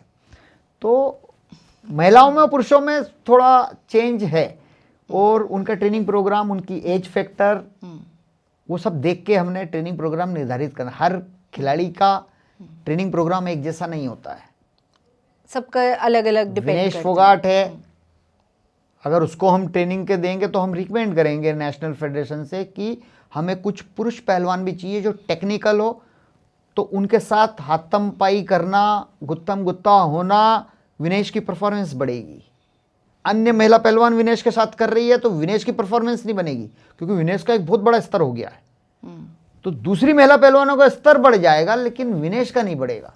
तो इन चीज़ों का ध्यान एक एक्सपर्ट ही रख सकता है। तो कई महिला पहलवान महिलाओं से ट्रेनिंग करके उनकी प्रदर्शन में सुधार नहीं होगा, तो पुरुषों से भी अच्छा, उनको जो आजमाइश करेगी तो उनका और प्रदर्शन ऐसा होता है और उसमें बेहतर कर पाते हैं फिर। कर पाती हैं। हर अखाड़ों में, इंस्टीट्यूशन में, अपनी जगहों पे लड़कियां पुरुषों के साथ रेसलिंग की ट्रेनिंग करती है, और जीतने की पॉसिबिलिटी होती है। उनसे जीत हार का मतलब नहीं होता, उनका प्रैक्टिस होना मकसद वो जरूरी है, क्योंकि ओलंपिक में महिला और पुरुष का तो मुकाबला होता ही नहीं ना।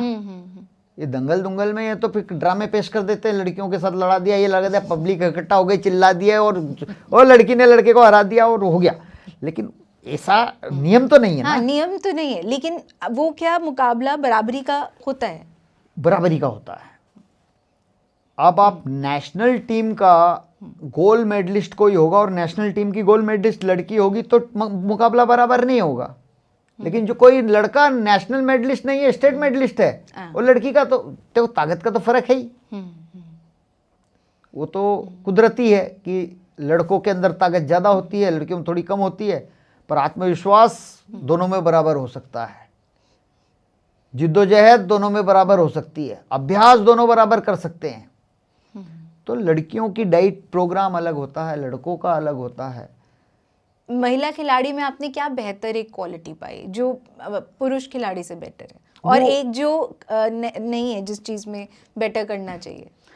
देखो, महिलाओं में मैं महिलाओं का बहुत लंबे समय तक कोच रहा हूँ। जो सबसे बेहतर बात मैंने देखी ना, वो प्रशिक्षकों का मान सम्मान, इज्जत रखती है और अनुसरण करती है। जो ट्रेनिंग प्रोग्राम दिया ना उसको आंख मीच के फॉलो करेगी। और इसीलिए हमारी महिला कुश्ती ने बहुत कम समय में ओलंपिक का सफर तय किया और मेडल भी जीता है, जहाँ साक्षी मलिक ने जीता है। और आगे भी अभी मेडल काफ़ी आएंगे लड़कियों में, क्योंकि लड़कियां जब ट्रेनिंग करती है और किसी कोच ने उनको कोई आदेश दिया ना तो उसका पूरा करने का प्रयास करती है। वो तो एक विश्वास जल्दी कर लेती है कि भाई हमने ये कोच का, तो ये जो रिश्ता है ये पुरुषों की अपेक्षा महिला पहलवानों में ज़्यादा बेहतर है। ये और एक बात जो उनको भी बेहतर करने की ज़रूरत है, अगर आप देखें पुरुषों की कुश्ती से, वो भी बताना होगा। बेहतर ये कि थोड़ी ईर्ष्या भावना को त्यागना चाहिए। अगर मैं किसी पुरुष को, एक पहलवान को ट्रेनिंग में टेक्निक बता रहा हूं तो वो सबके लिए बता रहा हूं, जितने पहलवान देख रहे हैं ना, क्योंकि सबको एक एक करके जाके कोच नहीं बताता है। ग्राउंड में अगर किसी को बता रहा है, देखो ऐसे पकड़ते, लेकिन मैंने उसको पकड़ा कि भाई ऐसे पकड़ते हैं, तो उसके वजन वाला पहलवान मेरे से चिढ़ेगा नहीं कि इस पे बता रहा, हमारे लिए नहीं बता रहा, हमको नहीं बता रहा। थोड़ी ये भावना इसमें थोड़ा सा, और वो स्वाभाविक है। ये लड़कियों और लड़कों में ये चीजें होती है। तो लेकिन एक बड़ा स्तर होने के बाद में वो उनमें नहीं होती। अब साक्षी मलिक है, गीता फोगाट है, बबीता फोगाट है, ये न्यू लड़कियां जो बिल्कुल नहीं आती ना, तो वो सोचती है कि कोच साहब ने उसको बताया तो वो कोच साहब उसको बता रहे हैं, हमको नहीं बता रहे हैं। कई बार ये होता है। तो कहीं ना कहीं वो स्तर बढ़ जाता है धीरे धीरे, फिर एक स्तर पे जाने के बाद वो नहीं होता है। वो मैच्योरिटी आने के बाद, मैच्योरिटी होने के बाद में, वो ये जो नए रेसलर होते हैं बिल्कुल ना, तो वो अखाड़ा छोड़ के भी भाग जाते कई। बोले वो कोच तो उस पे ध्यान देगा, तो कोच देगा ही उस पे ज्यादा ध्यान जो कोच का अनुसरण करके ज्यादा ट्रेनिंग करेगा। जो रेस्ट लेगा, ट्रेनिंग में ही नहीं आएगा, बाहर बैठ जाएगा, उसको तो हर कोच का झुकाव होता है कि भाई ये लड़की बहुत अच्छा कर सकती है, तो स्वाभाविक है उसके ऊपर थोड़ा ज़्यादा वो ध्यान देता ही है। तो ऐसे से आप तो इतने सारे कैंप्स में जाते हैं और वो लगातार लगते रहते हैं, तो कैंप्स में किस तरह का माहौल होता है और आपस में खिलाड़ियों का कैसा मतलब हाल मेल कैसा रहता है? बहुत अच्छा रहता है, मित्रता होती है उन सब में। और आज सुबह लड़ाई कर ली तो शाम को वही गले में हाथ डाल के घूम रही है तो ये एक अच्छी बात है। और फिर लड़कियों का विंग अलग होता है, पुरुषों का अलग होता है, तो उनका आपस में बड़ी बहन, दीदी, छोटी दीदी, बड़ी दीदी, वो आपस में और करते पॉलिटिक्स रहता है उसमें? निश्चित रूप से रहता है, डिमोराइज करने के लिए होता है। मैंने अब ऑन कैमरा बहुत सारी बात नहीं होती है, लेकिन क्या होता है कई बार किसी के लिए कोई ऐसी बात उड़ा देना ताकि वो साइकोलॉजिकल डिस्टर्ब हो जाए और मेरे उसको हरा लूं, तो अच्छा। ये इंडिया में ही नहीं हो रहा है, ये सारी दुनिया में होता है। मतलब ये एक माइंडसेट महिला पुरुष हर जगह हो रहा है। मैं महिला कोच हूं तो ये सारी चीज उन्हीं पे नहीं लागू होती है, ये हर जगह होता है। एक बहुत समय यानी कि तेजी से बदल रहा है। बिल्कुल, जो आपने बोला ना सर कि वेट की लड़ाई है, तो अब सबको अपना अपना जो भी खाने पीने का जो भी डाइट है, तो वो लड़ाई कैसे जीताते हैं फिर?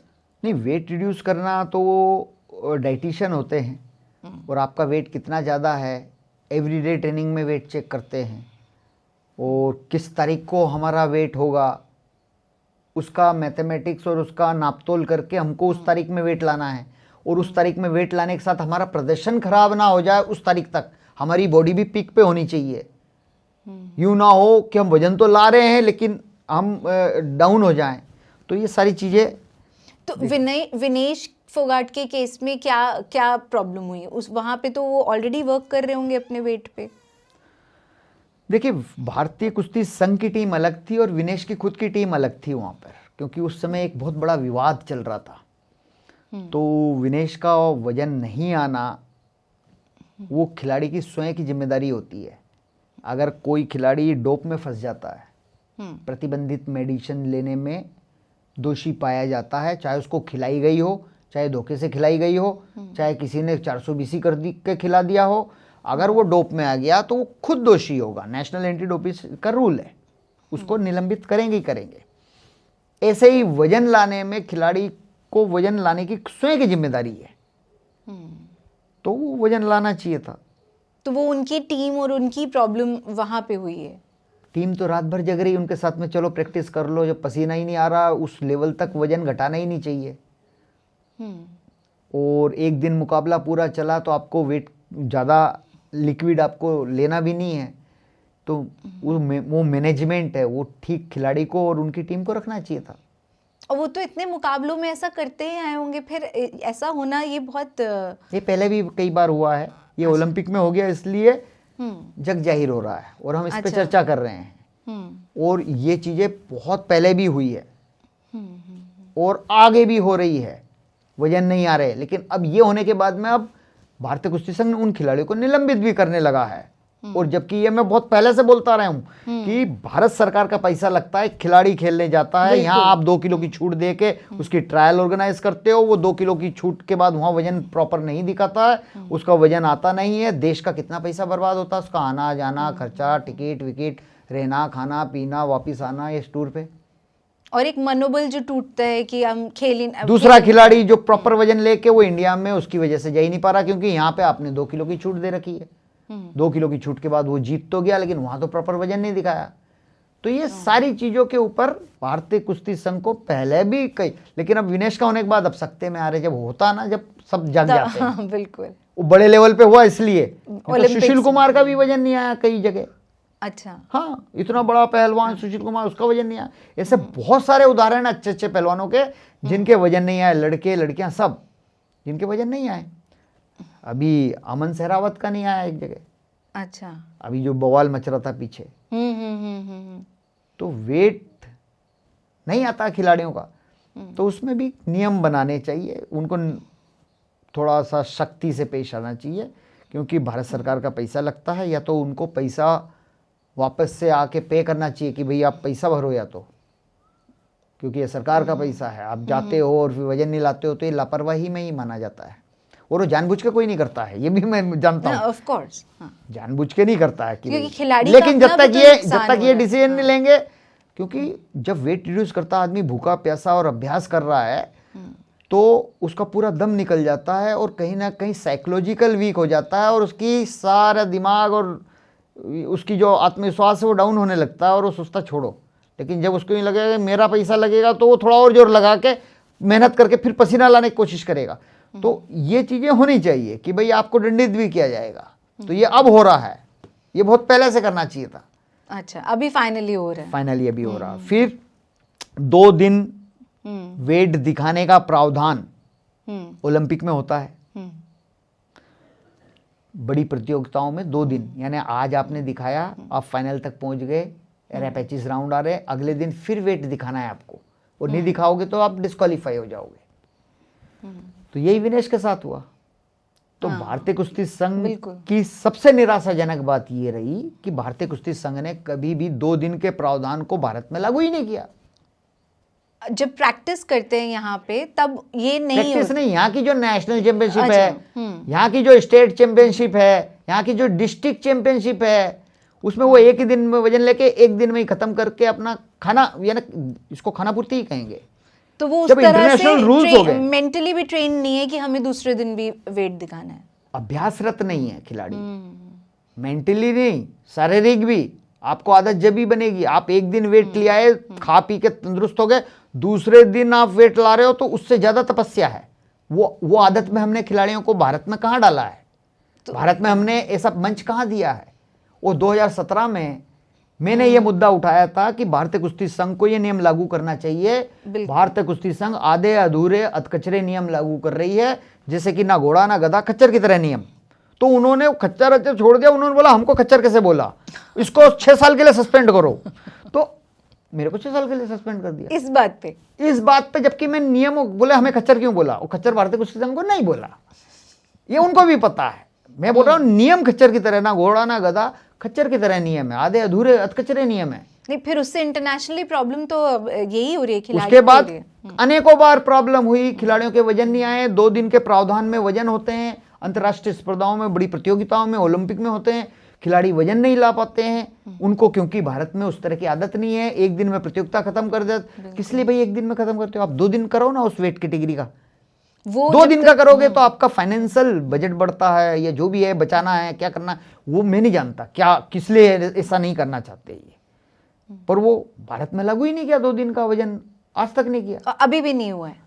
अब देखो, अब नेशनल चैंपियनशिप वगैरह इनमें 2 दिन का करना चाहिए इनको, क्योंकि जब तक वो आएगा ही नहीं आपके प्रैक्टिस में तो वो फिर नहीं दिखेगा बाहर जाके। नेशनल गेम्स में किया है, नेशनल गेम ओलंपिक संघ के अधीन होता है, कराता है, तो उसमें किया है।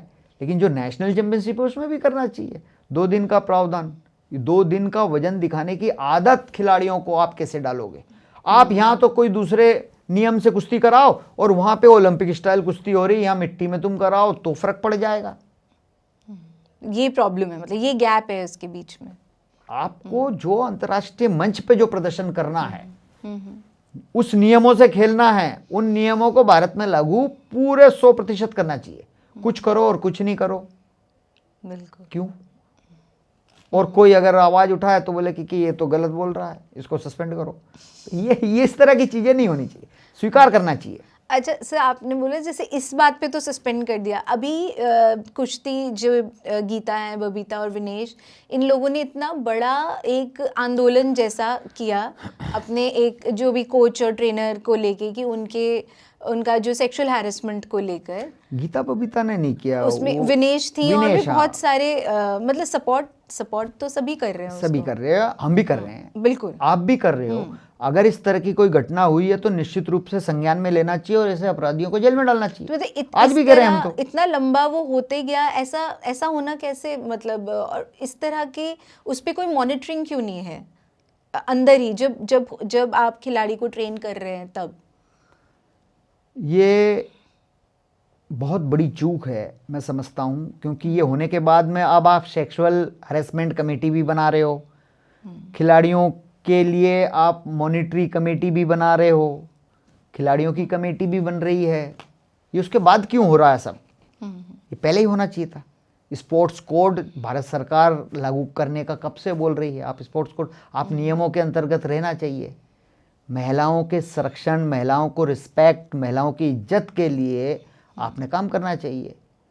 तो ये पहले ही हो जाना चाहिए था सारी चीज़ें। और वो तो नहीं कहीं ना थी। कहीं चूक होती है, फिर ये होता है, तो फिर वो आरोप प्रत्यारोप वो सारी चीज़ें होती है।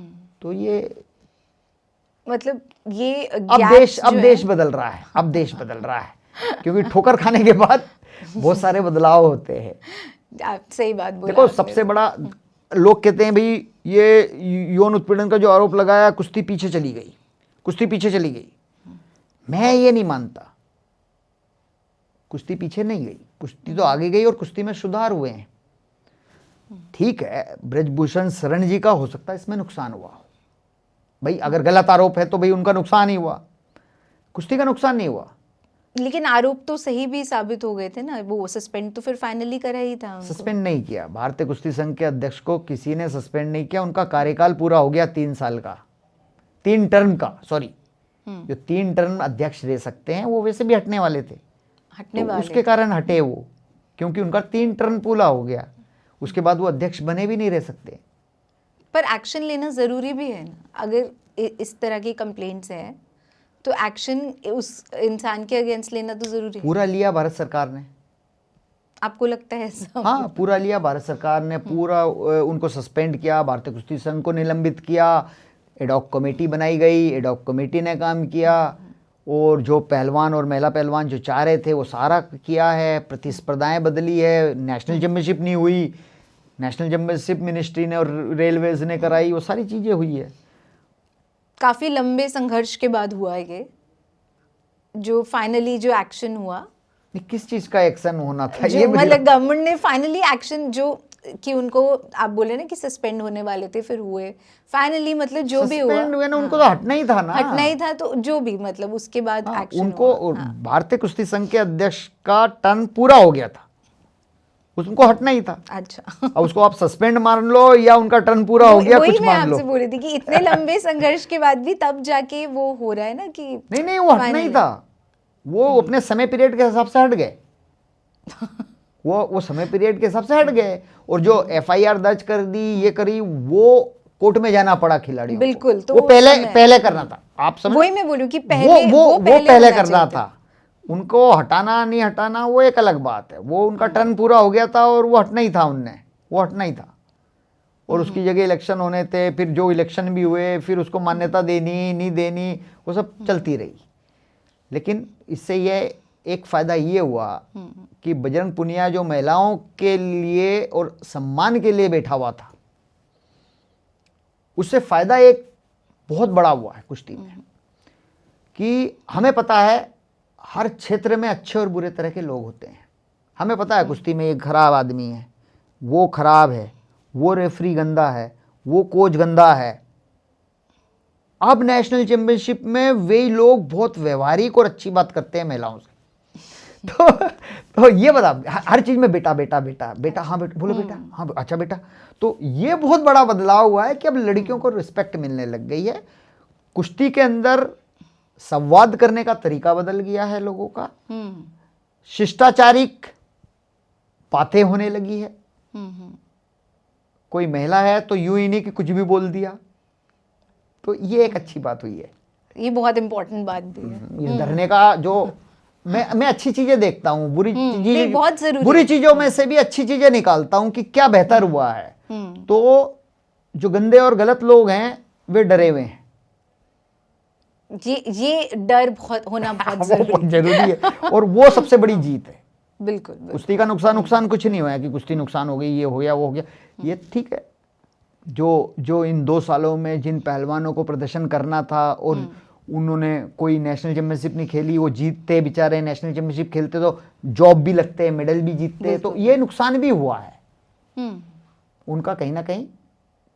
अच्छा, युवा पहलवानों का नुकसान ये हुआ कि 2 साल से नेशनल चैंपियनशिप आयोजित नहीं होना, उन 2 साल के अंदर कितने हजारों बच्चे मेडल जीतते, और कहीं ना कहीं किसी डिपार्टमेंट में आप अपनी जॉब करते और उनसे जुड़ते, उनको किसी को फाइनेंशियल सपोर्ट मिलता, किसी को स्कॉलरशिप मिलती, किसी को परीक्षा में पास होने के नंबर ज़्यादा मिलते हैं नेशनल में मेडल जीतने के, तो कई जो छोटे छोटे कई सारे नुकसान हैं पर ये भी वो हुए हैं। जब बड़ी जंग होती है तो छोटे नुकसान होते हैं ना। देखो, महिला के सम्मान के आगे ये सारी चीज़ें छोटी है। जब महिलाओं को सम्मान की बात है, इज्जत की बात है, व्यवहारिक शिष्टाचार की बात है, सार्वजनिक रूप से अपमानित करने की बात है, ऐसे लोग जो आए दिन बदनाम है और पता है कि ये महिलाओं का सम्मान नहीं करते, ये नहीं करते, ऐसे अनेकों रेफरी और कोच और कुश्ती के अंदर भरे हैं। महिलाएं भी है, ऐसा नहीं है कि पुरुष ही हैं, महिलाएं भी इस तरह की है।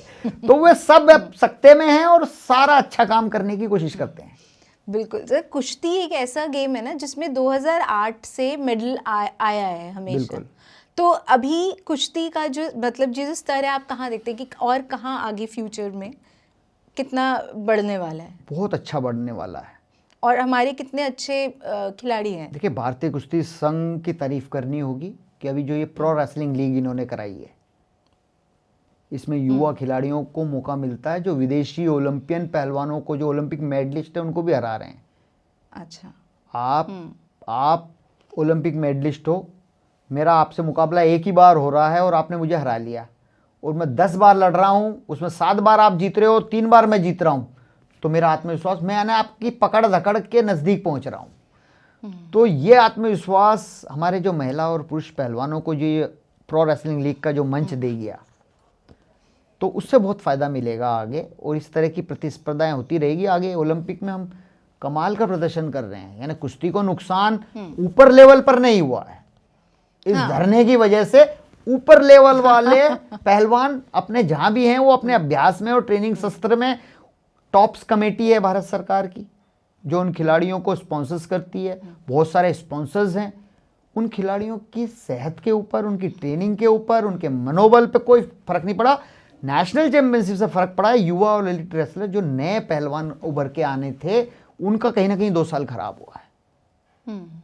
तो बाकी लेकिन उनको इंटरनेशनल एक्सपोजर अब इस लीग से मिला है, अच्छा मिल रहा है और आगे भी मिल रहा है। अब तो स्मूथली काम आ गया ना, अब तो सारा मामला पटरी पे आ गया। खेल और खिलाड़ियों को कोई नुकसान आज की तारीख में हो रहा है, ऐसा नहीं है। अभी तो आप सर रेलवेज के कोच ही हैं, उधर आप ओलंपिक्स वगैरह में भी जाना होता है। देखिए, नेशनल टीम का कोच ही ओलंपिक वगैरह में जाता है। मैं भारतीय कुश्ती संघ उसके लिए चयनित करता है, और इंडिया में मेरे जैसे इतने कोच हैं नहीं आपके कि मेरा ही नंबर पड़ जाए, ऐसा नहीं है। लेकिन आपकी डिमांड अभी मूवीज में इतनी ज्यादा हो गई है। नहीं, मूवीज में नहीं है। एक्चुअल में मूवीज में मेरा इतना जाना आना नहीं होता है। मैं अपने रेलवे टीम के ऊपर काम कर रहा हूँ, और हमारी रेलवे टीम, मैं पश्चिम railway Ratlam division Indore station पर मुख्य टिकट निरीक्षक के पद पर कार्यरत हूँ। मेरा जो मूल काम वो है, और स्पोर्ट्स कोटे से भर्ती हुआ हूँ, तो खेलकूद की गतिविधियों को हम देखते हैं, और मैं रेसलिंग कोच के नाते अपनी रेलवे टीम को ट्रेन कर रहा हूँ, तो उनको ट्रेनिंग देने का काम है। बाकी नेशनल कोच के लिए मैं पहले था, तो वो नेशनल फेडरेशन का मामला होता है, वो किसको लगाते हैं किसको नहीं लगाते हैं।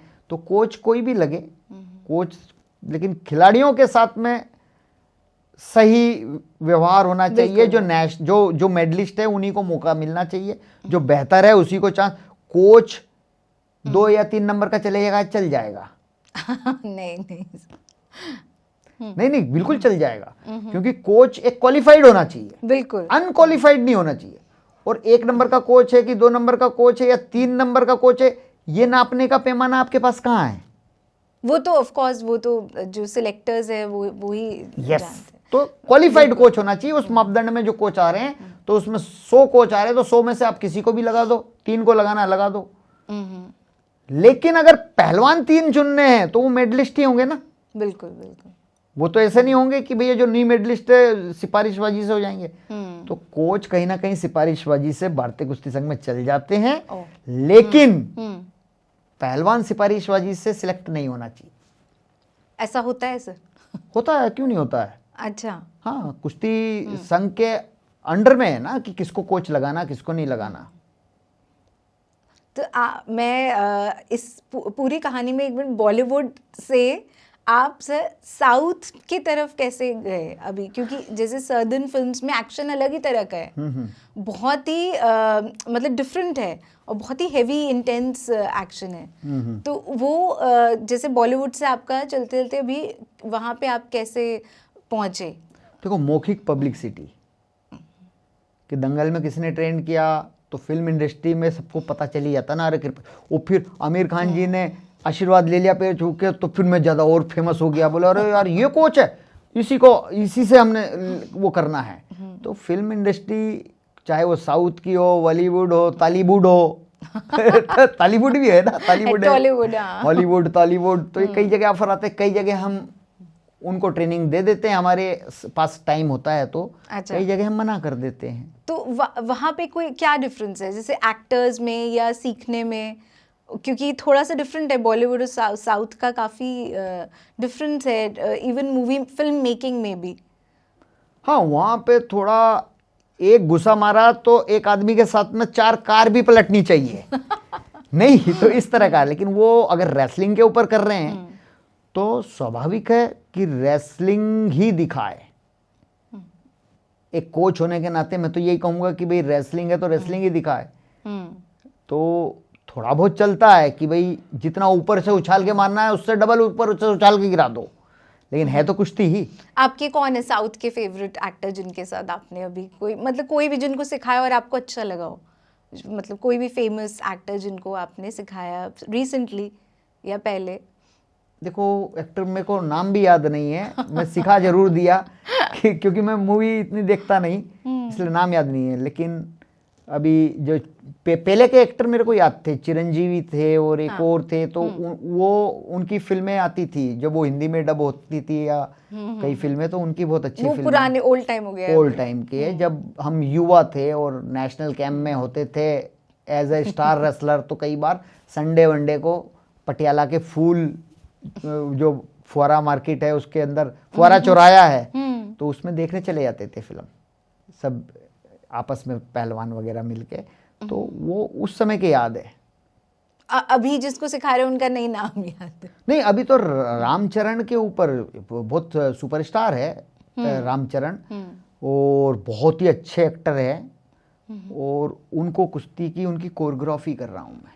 अच्छा, कोरियोग्राफी करना, कुश्ती को सिखाना और पर्दे के ऊपर कैसे कुश्ती को परिदृश्य करना, यानी किस तरह से कुश्ती को प्रमाणित करना कि हाँ ये सही है और कुश्ती में दिखाया जा सकता है। तो उन चीज़ों के ऊपर तो एडिटिंग करने वाले अलग होते हैं, स्टंट डायरेक्टर अलग होते हैं, उन सबका एक टीम वर्क होता है। लेकिन एक कुश्ती ही कुश्ती की तरह दिखे तो उसके लिए मेरे को रखा हुआ है, यानी रखा हुआ क्या, मेरे को बुला लेते हैं कई बार बीच बीच में, और कई बार कोरियोग्राफी हम अपनी जॉब की वजह से वहाँ नहीं जाते हैं हैदराबाद, हम खुद ही कोरियोग्राफी करते हैं 2 3 5 पहलवानों को पकड़ के कि एक स्क्रिप्ट होती है, फिल्म की एक स्क्रिप्ट होती है, और फिल्म की स्क्रिप्ट के बाद उस कुश्ती मुकाबले की भी एक स्क्रिप्ट होती है कि भाई विलन के मन में ये चल रहा है तो ये स्क्रिप्ट हमें सुना दी जाती है, उसके मुताबिक हमने मूव्स तय करने हैं कि वो राइट लेग को पकड़ेगा, उसके राइट लेग में बहुत दर्द है, वो बार बार उस पर जा रहा है, उसके दिमाग में आ रहा है कि यार इसको किसने बताया कि मेरे पैर में तकलीफ है, और उसने आखिर पकड़ लिया, पकड़ने के बाद कुश्ती स्टॉप हुई और उसने देखा तो वो बंदा जो उसका खास आदमी है वो उसको बता के आया। तो ये सारी चीज, अब वो कुश्ती के जो मूव्स हैं उन्होंने हमको स्टोरी सुना दी, स्क्रिप्ट पूरी फिल्म की और एक उस मुकाबले की स्क्रिप्ट, तो उसके हिसाब से हमने मूव्स तय करने हैं। अच्छा, कि भाई वो देख रहा और उसके दिमाग में आया कुश्ती लड़ते, और यार इसने बताया, ओहो, फिर उसके गुरु ने देखा उसको कि ये किधर देख रहा कुश्ती लड़ते लड़ते, अच्छा ये आ गया यहाँ पे कंपटीशन में, तो इसने बताया कि इसके पैर में प्रॉब्लम। तो इस तरह के जो सीन होते हैं ना वो हमने बनाने होते हैं, वो स्क्रिप्ट डायरेक्टर और उनकी सोच होती है, तो एक टीम वर्क की तरह काम करते हैं। आप भी सीख गए अभी सर, पूरा सीन को पूरा गाइड करना सीख गए इसीलिए कृपा जी को बुलाओ सर। आप एक मैसेज जो अभी जो नए बच्चे रेसलिंग में आना चाह रहे हैं, आ रहे हैं इवन फॉर स्पोर्ट्स, उनको एक समथिंग दैट जो आप एक लेसन उनको बताना चाहते हैं कि ये एक एडवाइस है जो आप उनको देना चाहते हैं? देखो, हर महिला पुरुष कोई भी पहलवान हो, आप में जुनून होना चाहिए, सबसे पहली बात कंटिन्यूटी होनी चाहिए, और 3 बात होनी चाहिए, शक्ति, भक्ति और ब्रह्मचर्य। अगर ये तीनों चीज आप में है और आप कंटिन्यूटी में विश्वास रखते हो कि आप लगे रहो, ये तो ऐसा है कि लंबी रेस का घोड़ा बनना है तो आपने लंबे समय बाद रेसलिंग में, क्योंकि gymnastic game to game depend करता है। जिम्नास्टिक कम उम्र में आप ओलंपिक में मेडल जीत लोगे क्योंकि आपकी फ्लेक्सिबिलिटी अच्छी होगी, कोऑर्डिनेशन अच्छा होगी, चपलता अच्छी होगी। उम्र बढ़ने के साथ में आप में लचीलापन शरीर में कम होता जाता है तो फिर वो मेडल नहीं जीतता है। लेकिन रेसलिंग में कम उम्र में आदमी नहीं जीतता है, जब उम्र होती है वैसी वैसी परिपक्वता आती जाती है और आप बेहतर प्रदर्शन और यानी कि आप ताकत का सही इस्तेमाल, विपक्षी की ताकत का भी कई बार इस्तेमाल करके उसी को पटक देना, तो ये एक लंबी ट्रेनिंग प्रोग्राम का नतीजा होता है। और लंबी रेस का घोड़ा ही रेसलिंग में आगे जाता है, जो लंबे समय तक कंटिन्यूटी के हिसाब से चलता है। और इस दौरान में कई स्पीड ब्रेकर आते हैं, कई समस्याएं, पारिवारिक समस्याएं, फाइनल समस्याएं आए, मनोवैज्ञानिक प्रॉब्लम आती है कि अब मैं कर पाऊंगा नहीं कर पाऊंगा, छोड़ दूं, मेरी परफॉर्मेंस यहाँ जाके स्टॉप हो गई, अब मैं आगे नहीं बढ़ पा रहा हूँ।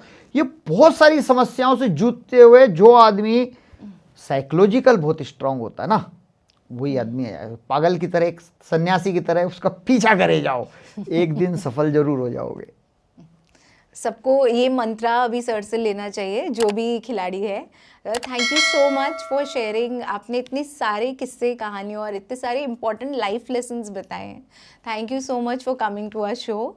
एंड प्लीज़ आप हमारे व्यूअर्स को please tell them to watch, like, share and subscribe TDM Manthan. हाँ, TDM मंथन को आप लाइव और सब्सक्राइब करें, मैं भी करूँगा, आप भी करें और ज़्यादा से ज़्यादा देखें क्योंकि बहुत ही ज्ञानपूर्ण बातें इस पे दिखाई जाती है। बहुत बहुत धन्यवाद। जय हिंद, जय Bharat. Thank you so much, sir. So, guys, you heard it from Kripa Shankar ji, the original stuntman of Dangal. To please like, watch, and subscribe to TDM Manthan. Thank you so much for watching us.